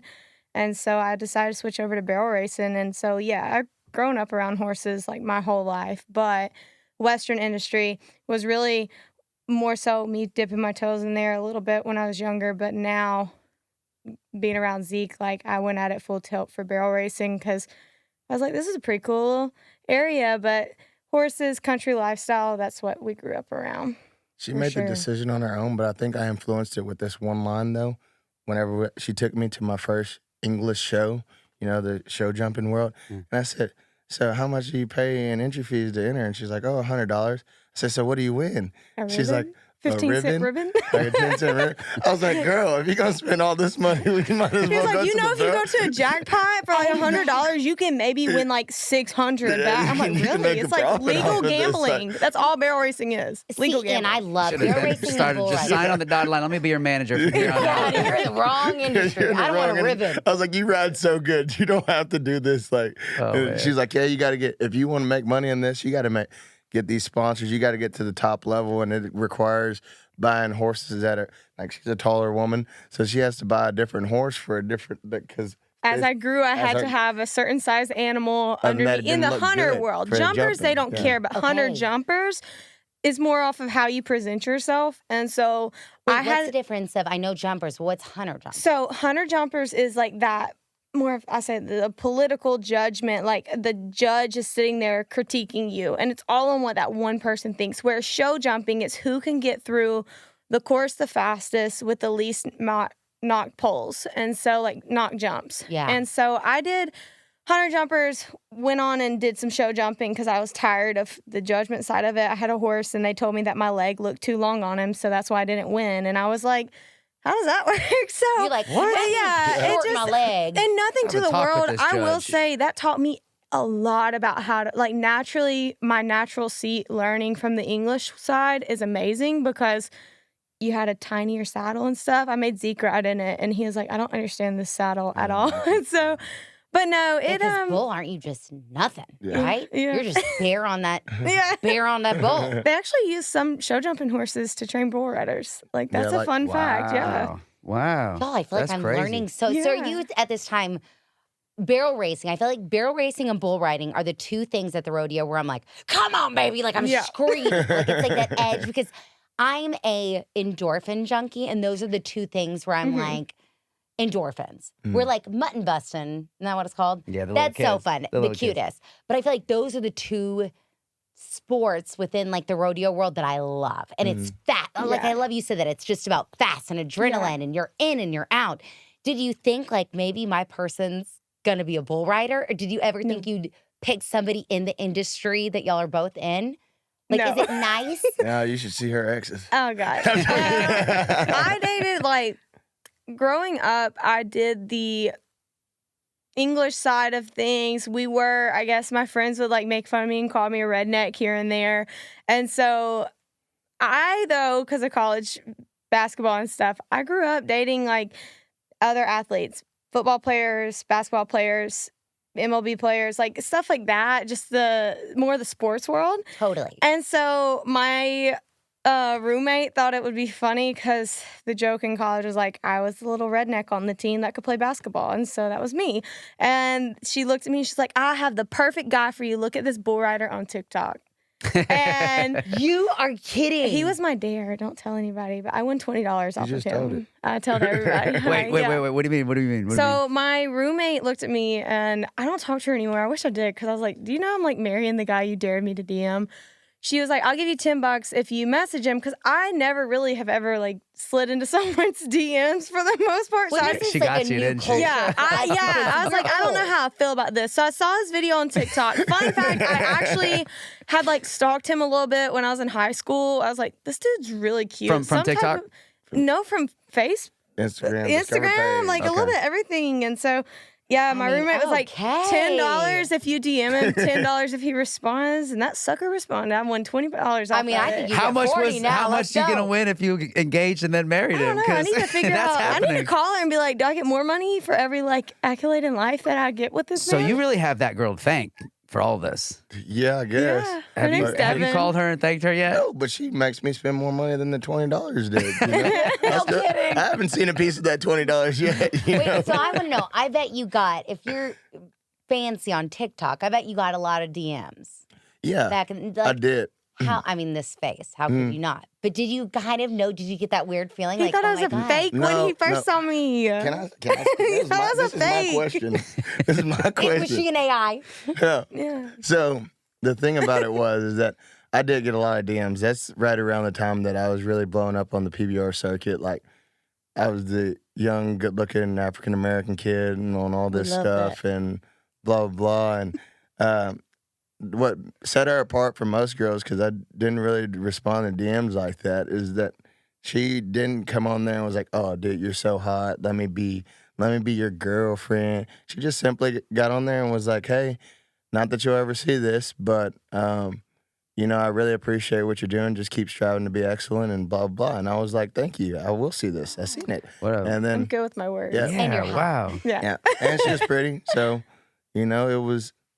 Yeah, you weren't looking. Nonchalant. You didn't want to hear all the sloppy mumbo jumbo that all these Yeah, crazy you people know, were saying. Like I've- you finally got a genuine comment Yeah. on TikTok from a very Well, beautiful it was girl. true. Like and- you're scrolling through TikTok, and most of the time, like everybody wants to say rodeo is not big in North Carolina, where I'm from, and like, but if you really go look at it, it really is. But to see an African American male coming up through rodeo, like I didn't realize how big it was until I came down to Texas and realized how big like that industry was for African American people. They're all about it, and so to see it from my small little town and see this guy working his way up through a standings on a tour I didn't know too much about. I'm gonna be honest, at the time I didn't really know what PBR was, but to see his face on like these big commercials and starting to work his way up through social media, I was like, that's pretty freaking cool. Like that's badass, honestly.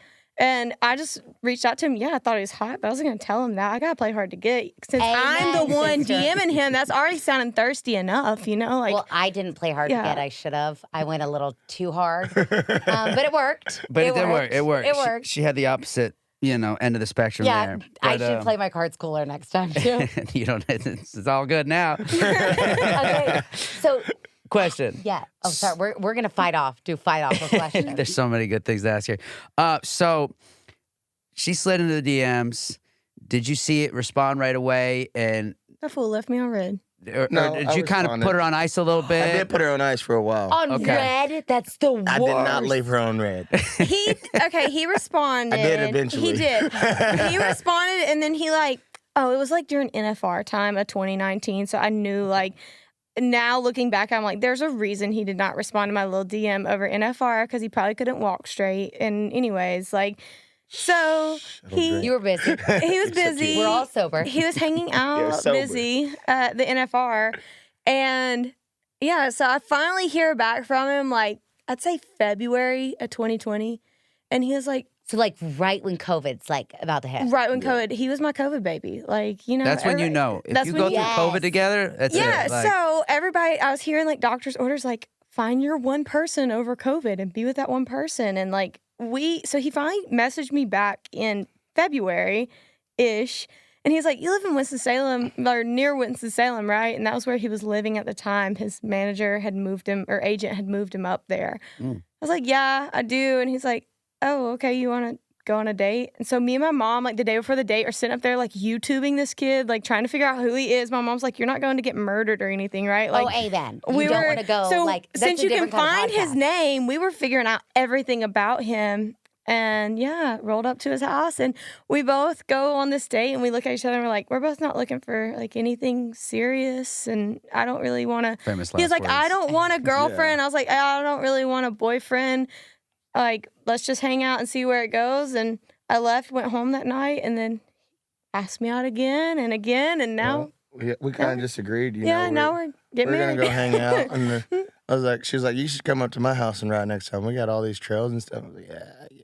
He thought I was a fake when it came to She was a horses and fake. animals. Because I I am the post- ultimate fake Because when I it comes to posted that. up in like my Jordans and stuff throughout college. Like, I don't my Jordans. Because she was and a my- hooper. She Yeah, had to she play was a the hooper baller. image, She- yeah. Yeah. Yeah, I was But a baller. underneath all that, Yeah, was the so he dust put me from- on Cowgirl. our Yeah. first date. He puts me on like the most podunk piece of crap horse, and he's like, No, there's you one more can that was just worse than kick that. it, and it'll go in a straight line. It's real slow, real simple. And I'm like looking at him like, does this dude not realize like I actually kind of know what I'm You know, doing the with people, horses? Men, women, children, whatever, say they can ride horses. Yeah, and then I you give take them them to go that. ride, and you're like, You're gonna kill yourself. No, oh, I The can't moment he saw fathom. you actually do your thing was I was probably like, oh, like you're the light good. bulb was like, oh no, okay, we're staying together. Yeah. This is perfect. Okay, I read, there we go, baby, your GQ article, which is amazing if people haven't read it.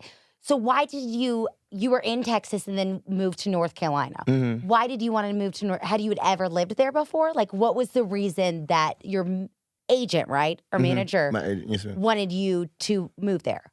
Yeah, so fast forward back to my rookie year in 2019. Me and my cousin that passed away here a few years ago, we were living together Sorry to in hear that. Houston. It's okay. But we were living together in Houston in this little rent house, and my agent, he was pretty much paying our rent. And he was like, y'all just worry about riding bulls, taking care of business. Hey, y'all do y'all's thing. We're going to make sure that y'all get where y'all need to go. So like, cool. And then we have an event, a PBR event in Houston. So all my friends decided, since we were free, they wanted to come over to the house the night before the event started and have a few drinks and make some barbecue and stuff like that. Yeah. So Max comes over, my agent, the next morning, and there's guys sleeping on the couch. I had just barely woken up, and I opened the door, and he's like, okay. And he Oh, so you leaves. got you got in trouble. Yeah, well, he's like, man, who are those guys on your couch? And I was like, oh, they're just friends. You know, they all wanted to come over and hang out. And he was like, they don't want to hang out. I was like, what do you mean? He was like, oh, well, they're just trying to live off you, dude. And you're becoming really successful really fast, and you have money, they don't. And I was like, well, yeah, true. And he was like, well, I want you to move up here with me. He was like, well, everything's here. He was like, well, watch what happens whenever you leave these friends. Whenever you move up there, you'll be out of sight and out of mind. You won't hear from none of them again. Maybe one or two of them. And I was like, okay, well, I didn't really want to move to North Carolina. I love Texas, you know, and I go up there, and next thing you know, it was a very brief stint the first time. And I was like, oh, this is pretty cool. And then I realized nobody was hitting me up. And, it was like, okay, well, people really did just want to use me for what I had. And Totally. it just made more sense to me. By the end of that year, my rookie year, I probably made $100,000 in the arena. That's before endorsements. That's before everything else I was doing outside of it. Wow. So by the end of the year, after paying for my first vehicle off the dealership and just friends and traveling, I had about $15,000, $20,000 left. And he was like, you made $100,000 a year. That's before your sponsors. Like, why don't you have more to show? He was like, because you're too busy trying to help everybody else, bring everybody else up, or let them drink and have fun with you, that you're not taking care of yourself or your money. He's like, one day your career's going to be over. You won't have any money left. And it's because you decided to live the way you want to live. And I was like, oh, well, that makes sense. So I was just like, all right, fine. I'll come up there and hang out. And here we are. Now I'm about to get married to a North Carolina girl, and I got to live Is, there. I was about to is say, Max that's so fake. Is Max still your agent? Yeah, Max is still my agent. He sounds like an incredible Well, guy, and he had some really great advice that At this worked out. point, he Scary. tries to say that he's not my agent. He's a great just my dude, but he's mentor. scary. Like, you don't want to piss Totally. Max Yeah. off. And I bet. I mean, that's the greatest thing he could have. Yeah. He could have. He's like my big brother done for more you, than though, an to agent. get you out of or that anything. situation and, Yeah. and put you where you needed to be, and so you get a good head on your shoulders, and things just started taking off from there too. Like, Yeah. When it's hard Thank to, you, Max. especially Yeah, when no you joke. are Yes. like getting successful, and you do want to help people along the right way, but it's a slippery slope. Mhm. It's like, it's so weird. I feel like the more you get successful or the more income comes, the lonelier, shocking it gets because you just get so protective of your world. But people think, like, rodeo athletes, friends, whatever in particular, not even one certain person, they think that these guys make millions. And it's like, Of course, because they see your face. I mean, that's how yeah, it's they they see see your his face face on everywhere.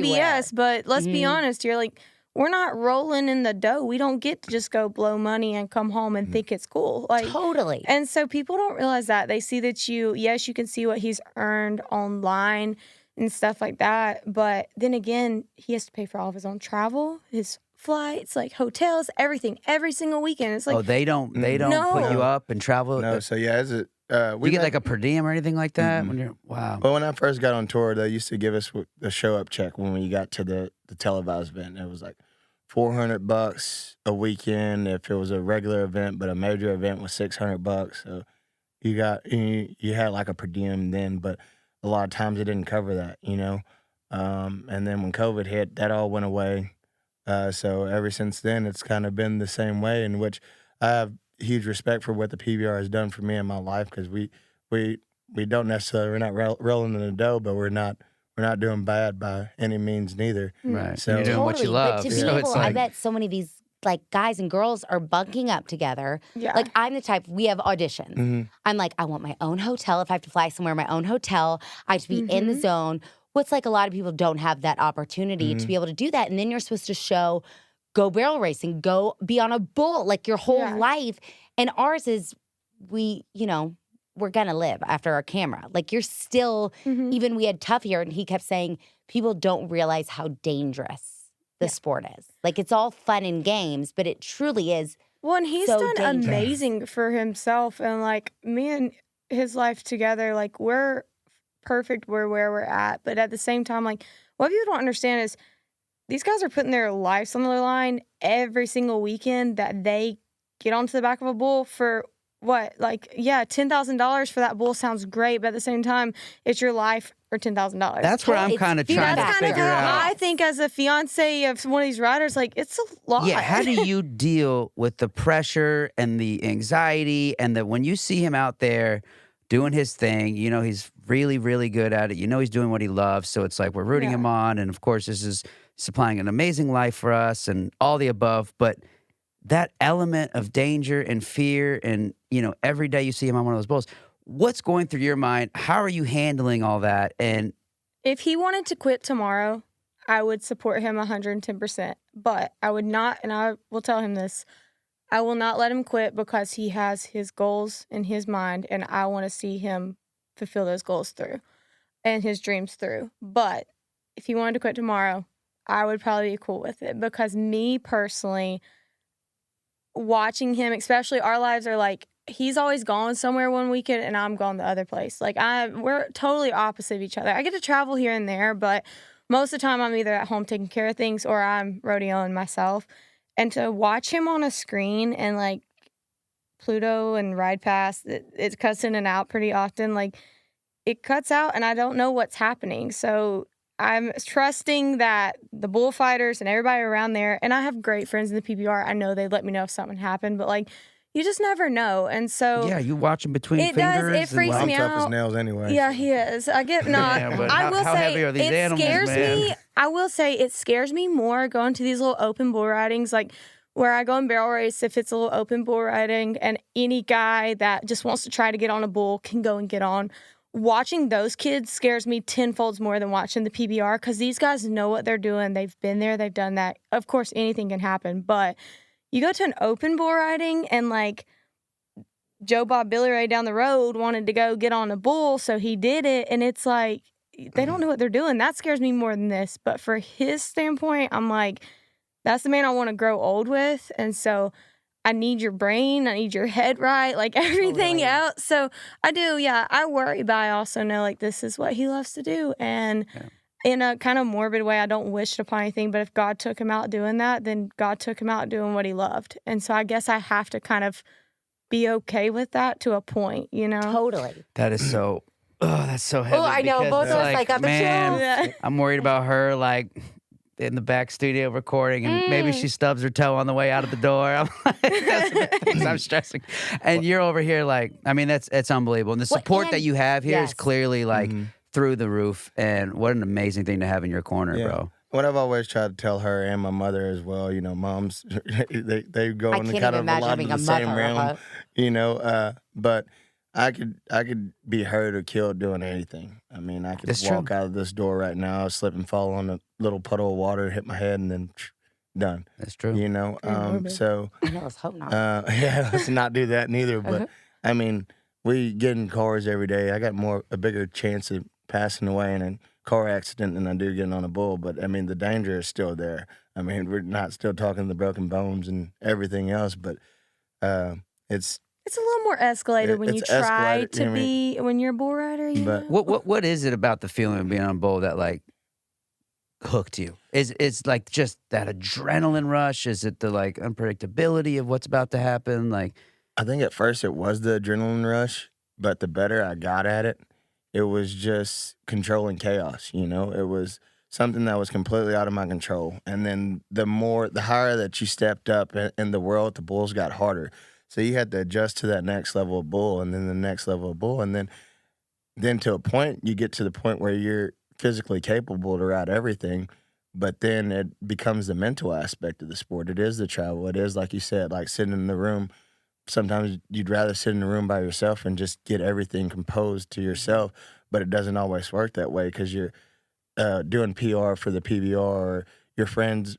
We don't see our friends very often, but once a weekend. So, you know, that's when we talk and we conversate, you know, we get together and it's like, oh, well, they want to go play Topgolf for the day. Let's go play Topgolf. And then it's just the realm of learning how to win and getting all the way up to the main level, like the biggest stage, our Super Bowl. And then it's like the next day you're on the bottom of the world. You know, it's always about battling and overcoming. And like, I feel like that's kind of what I've done.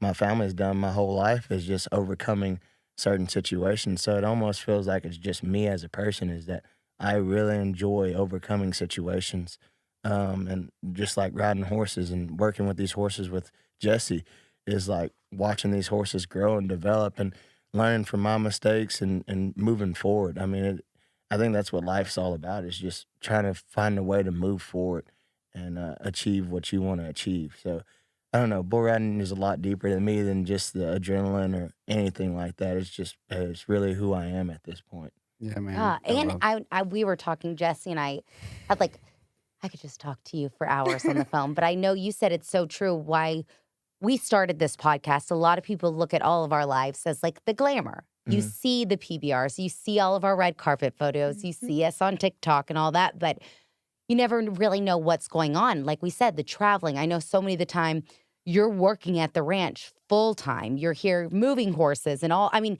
it's nonstop. I remember you told me a story that you got a text, I think, when it was like, is he okay? Or something just happened. And it's like, oh my God. And it's like, you're trying now I have to figure out if I have to get on a flight, get to you. I mean, I think a lot of people don't realize they see the fun of it all. They see the glamour.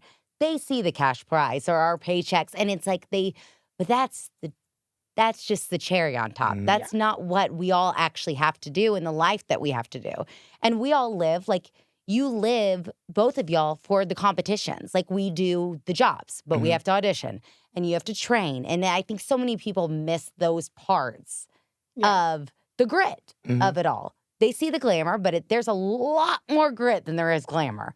Well, it's with any sport. Like, we sit back and people are really quick to be able, we call them the couch jockeys. They're able to judge someone based on like their one ride or their one touchdown or anything else. And it's like, but they don't understand, because they're a couch jockey, what it takes to go into this industry, to be successful in this industry, and to also have a life outside of it. Like at the end of the day, bull riding is his life right now. It's become my life, my family's life. We plan vacations around careers and this and that.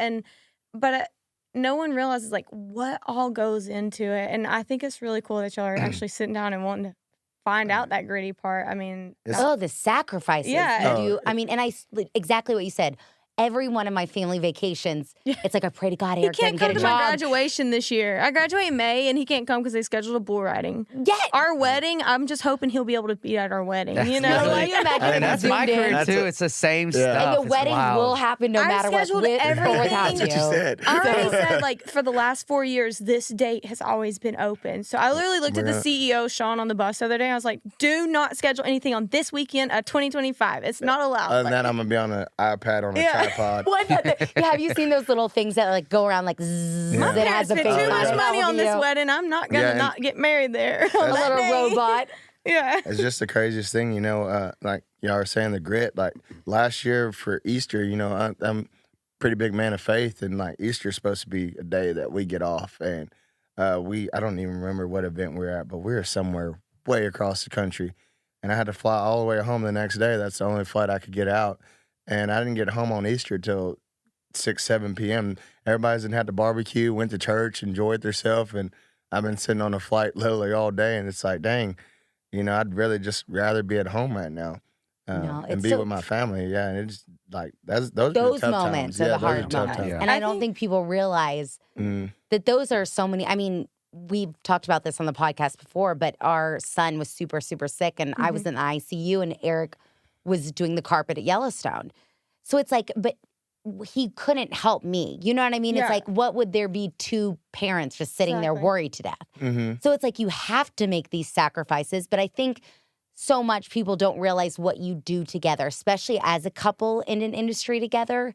And you still have your own career. I still have my own career. Yes. But we're also still living for these men too in our lives. But Yeah. we got badass jobs. We have to handle things too. But it's so interesting, the balance act of it all. Well, and the thing is, it's like, okay, yeah, we could say no to these jobs on Easter and these jobs that are happening at different points in our life, but it's like You get our punished for career, saying no, yeah, you is so know? Like, dependent on right now. Yeah. Because if I don't, you're going to You're- take it, or you're going to take it, and then I'm now, losing out Your on. back on the career bottom is again. what There- I'm assuming you dreamed of having this career, so it's your dream. Your dream doesn't wait. It's kind of like, okay, it just happens right here and there, and you got to take advantage of it. And so Yes. we Here's the found the fun balancing act finally. Like, Here's I the think we're fun part starting about to. the PBR. Just a fun fact. You said we can choose to go to the jobs or not go.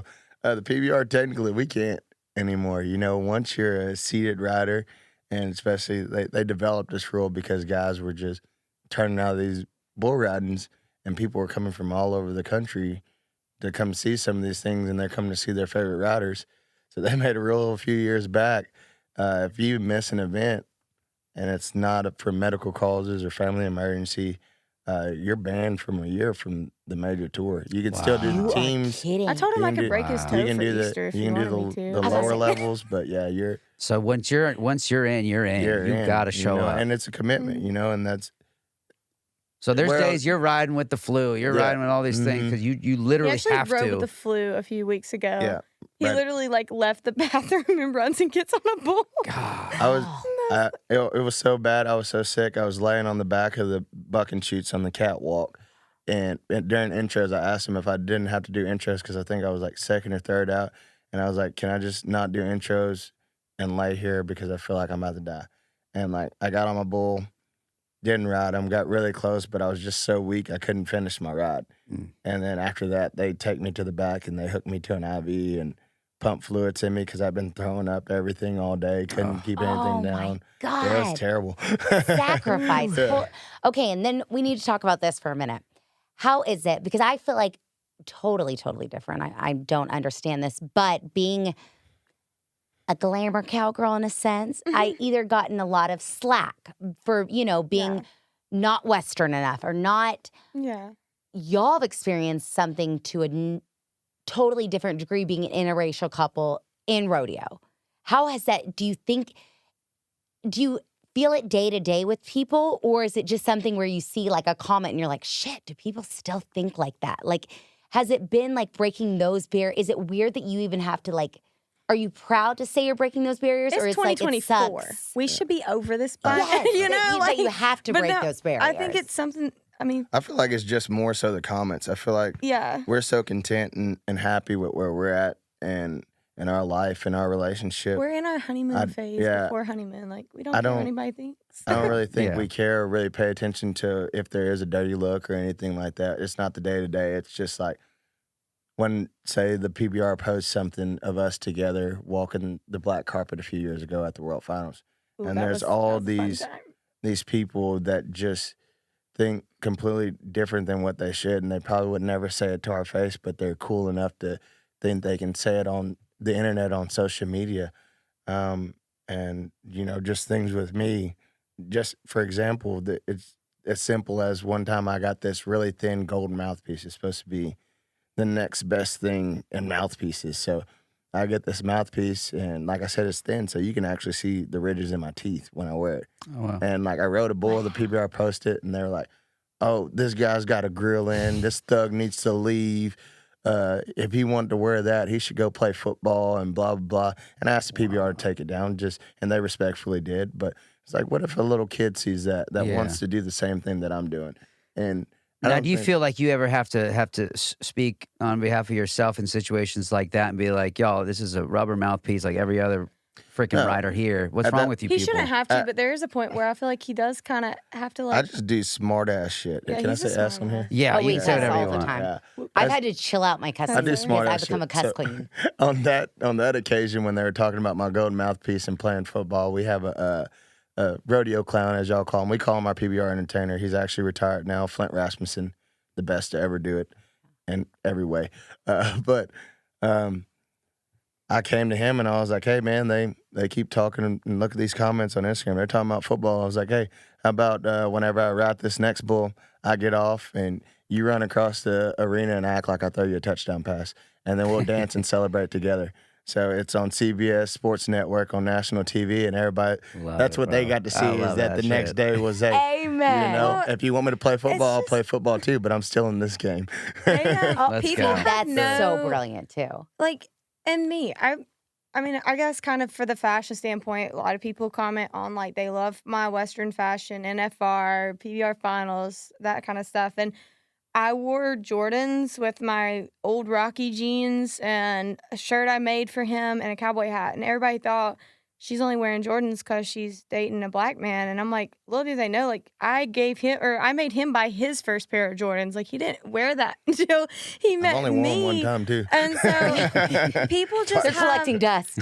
Yeah. people have like no, at the end of the day, people have no self-respect. Yeah, If they have to sit down and take the time, why do you care about our lives? We're just here, you know, like, and they're probably the same people making these comments are probably the same ones still wanting to take his picture. They're the same ones still getting my 100%. following Yeah. up.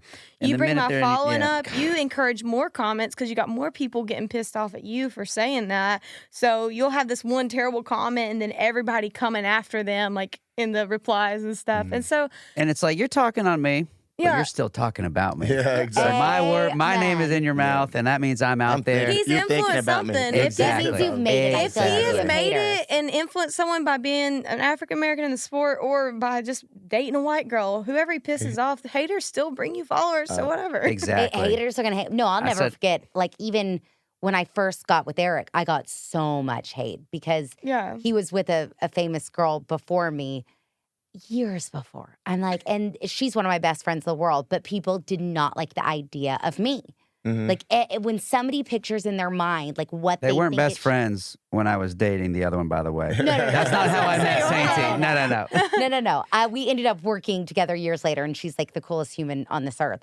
But it's so interesting. It's like the people have, and it's always, and I need to get better about it on social media. If I see something that I love too, being like, I love that so much. It seems like the haters are always the ones that are more active and have time to comment compared to the people being like, I love your ride. Well, they're probably I just love your- miserable with their self anyway, that's so they the got plenty of thing, time to look They're at still something. following and liking Yeah. and commenting, so your numbers are going up. So we who go to cares? these small town rodeos, small towns that people would think like are probably the most you're on my side or you're not type towns. You know what I'm saying? Totally.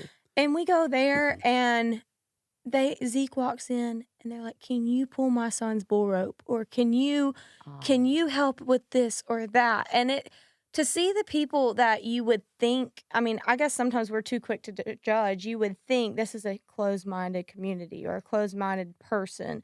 They're the most welcoming people. And then most of the time we see our issues. No one's got the balls. Oh, sorry, I probably shouldn't say that on podcast. No, you're good. To say it. Come on. To To anybody's say it face to our face, but they'll go comment on Instagram. And the only thing, I don't care. It does not hurt me. It does not hurt him. We laugh about it. We go to bed laughing about these comments. But it hurts my feelings for the young kids that look at our pages and go, well, crap, if I wanted to be in this industry or dated someone of this color, are these the same comments I'm going to get too? And for me, that breaks my heart because they don't maybe know how to take it as well as we do. Like my mom, you would have thought you punched her in her face when she saw his comment. She was so mad. She went on there and was like, I'm praying for you. You know, like that was her, oh my her God. mama bear reaction. But at the same time, I'm like, Mom, it pisses me off because there's one person you don't mess with in this world, and that is this man beside me. Like, you do not mess with him. You can say all you want about me. You can say what you need, whatever. Do not mess with Zeke, and I'm good. So if they say comments about me, which seems to be their target here recently, like they like to say like a waist of a white girl and stuff, like stupid stuff like that. And so But It's just I always people are say crazy. ignorance is bliss. You It know, is. Hey, that's And- how I and- sometimes. That's why I stopped watching the news. I'm gonna Yeah. get so much hate on that, but it's just the ignorance of that is like just Yeah. not watching the news. Sometimes, I mean, I'll know, like I'll hear sirens if apocalypse is happening. Yeah. Somebody knock on my door. I'll go check TikTok and they'll tell me it's happening. Yeah. TikTok's my news. To No, be I'm honest, I'd kidding. rather not know. Yeah. It's just everything is too much sometimes. Yeah. Okay, this is a silly question, but is there a rodeo or an event that's like y'all's favorite? Like I know as actors, like we both did theater before, and there's like theaters that are our favorite. Yeah. Like it might not even be the best theater, but like a rodeo that means the most to y'all or that you just feel like at home. Is there? Big Sky, Montana. I'm gonna make you feel awful for this one. What? South Dakota, Sioux Falls? Sioux Falls. Yeah. Okay, That's the why? first event she went to me with. That was the first event I went Okay. Can't with talk. to Zeke. So for that reasoning, I Oh. love Sioux Falls, South Dakota, and plus they have really good wine. Like their wineries there are like amazing. But that's besides the don't point. know. It was my first event with Zeke, so I think Big Sky, Montana is probably my favorite event just because we're out there in the middle of Big Sky, Montana. It's kind of in the big, in nature. And then, I don't know, whenever I think about Big Sky and me and her, I think about, like, she has this picture that I love. And it's literally her. You can see the mountains in the background. I'm riding and she's videoing and somebody's took Yeah. a Oh, picture cool. of her. It's So, a like, cool that's just the picture. image I think when I think of her at an event is like, Is that on one of y'all's pages? Like, where I can think we it's see on that? mine. Okay, Okay, cool. we got to pop it up We gotta during check this that video out. because Yeah. that sounds like magical. The way you guys have handled all this and the head you guys have on each other's shoulders, it's so inspiring. And there are so many people that are going to listen to this and be like, I want to grow up and be just like them, or people that are listening to this that are like, just are rooting for y'all because you guys you have America's heart and you've got his heart and America's heart And you've got my heart. and you've got all of ours. But before we do wrap things up, which we got to start to think about here, I just want to jump back for 1 second because I'm really interested in this, and I haven't watched it yet, but I saw, all over online, everyone was talking about it, the ride on Amazon Prime, right, Prime Video that you're on. Is that basically a day in the life of a professional bull rider, or? Yeah, I thought that was. People used to ask me all the time what I thought about the show after I watched it, and I thought, as far as for representing me and us and our relationship, I think they hit the nail on the head. I think it's a beautifully shot piece that. Me cussing them out on the track. Yeah, I that's heard- every day of our lives. yeah. Oh my So God. it's just like a day in the life. It is. Yeah. They did a really Well, good job of they that. follow us through the inaugural team series, and like a lot of it, half of it's the bull riding, some of it's about my upbringing, and then towards the end, they bring in Jessie, and there's a scene, spoiler alert, where me and Jessie are getting pedicures, and like we've done that before they even The did glamour that. and the grip, But baby. I didn't want everybody to know They that. asked us what but we like to do together. and she I'm like, told on me, pedicures? and I was like, We're in man, Vegas. What else is there to do? Yeah, it was like- Amen. So if you like what you heard today and are fans of these folks as much as we are, go check out The Ride Yeah, on Prime you got Video, to. and you'll really That's get to dive in awesome. on y'all's life even more. That's so cool. Well, and I need Yeah. something happy because I just watched 8 Seconds. Oh, yeah. man. That Oh, about no. did me Yeah, in. there's some sadness There in the ride too, but it's also there's some Uplifting. uplifting things. Yes. Everybody asked why we thought they were gonna do a second season on it, but honestly, like that first season was done so well. I don't know if like you could top the dramatic side of it. Like they had raw like drama in that. I mean, Chase Outlaw's daughter passed away. Alcee was killed, all in the same season. And that is And they're on the season. videoing That's on- the, yeah. us while this is happening. And so, of course, like they're getting that footage too. And I'm Of like, how do you rawness. top that It- for a season two? It was real life, You know? Yeah, and you're like, I don't want to top this for I season don't. 2. Like, I don't think you How many can. riders does the show follow? I think it's 6 really. Okay. Well, I think it was supposed to be 8 or something like that, but there's only a few guys that are really, really featured, and I happen to be probably the most featured on the show. Well, but and I just think me and Outlaw. if anything, like you're everybody's favorite. You're one of outside of if I We might just- be biased here, He's but my that's grandmother's Joe favorite. Schmo and I met y'all, and like we all worked at McDonald's. Y'all will still be my favorite Yeah. people. Like y'all just have a light around y'all. Like you know My when you meet life people- revolves of where's Zeke? How's Zeke? Like, that is how my That's life how my life is. revolves. I show up to the event. You bring Jessie with you this weekend? I go to church. Everywhere I go. Church, and Is all Sadie the old coming? women are like, is Zeke here? That little handsome man. Where's he at? And I'm like, Where's are that you? baby Zeke? I'm like, are you hitting on him? He'll leave church with like red lipstick all over his face. Yeah. From all Oh, the- that's better. I'm like, Oh my God. Okay, before we end each episode, we always ask our guests, what is your glamour and what is your grit? So it can be your glamour of your day. It can be like something great, and then your grit that just like can be something shitty, something that just has kind of been bugging you. Just kind of like my glamour was being with y'all today. My grit is, oh Lord, that I have to still take off my makeup and do all that tonight. Like, and I now have to listen to all the podcasts after this and edit. That's a little gritty for me. So Yeah, that's my I grit think my today. glamour today, her mom surprised us today, and she's like, hey, we're going to take the kids for the night, so you guys just enjoy the night off. So we have a So we date going night. out? So- No, I'm kidding. Well, I know we don't know what to do with ourselves. the grit on that is we have to now spend it working on stuff. 8 hours You know? listening to ourselves. Yeah, so at least like we won't be Tonight. like juggling the kids while we're doing it. We can actually just focus in on it. Get a Um, pizza, get some wine. You'll be cool. And But yeah. we have a certain show to watch, so I Yeah. think Yeah, we're gonna be mighty be a good happy one. tonight. Yeah. What You wanna about go y'all? first? No, you can go. I want to listen to you. I guess my glamour is just being here, being able to. This is pretty special. This is the first podcast me and Jessie's ever done together. This is her first podcast she's ever done. One of many, I know. And I guess my grit is where I just left, was Bangor, Maine. That's my grit now. Sorry if anybody's watched from Bangor. The people of Bangor, y'all are great. Your lobster's great. Your that was it just- sucks. Your arena sucked. Your flights are expensive. Oh, man. Hard to get in and out of. Yeah, Oh, they know all the fans say, yeah, we're terrible to get in and out of, and I appreciate y'all for saying that. But yeah, love y'all, mean it. But Next time, pay for the yeah, flights. pay for the flight. Arena, come on now. My glamour is just Zeke's finally back. I mean, that's kind of how our Mondays are revolved. Like, he gets to come home, and it's a good day for me because I get to see him for the first time in a few days. My grit is Zeke's back, so that includes laundry and everything else. But no, it's You have to share your I bed. have to share my bed. And he snores. Yep, that's how I get my best sleep. No offense, when he's out of town.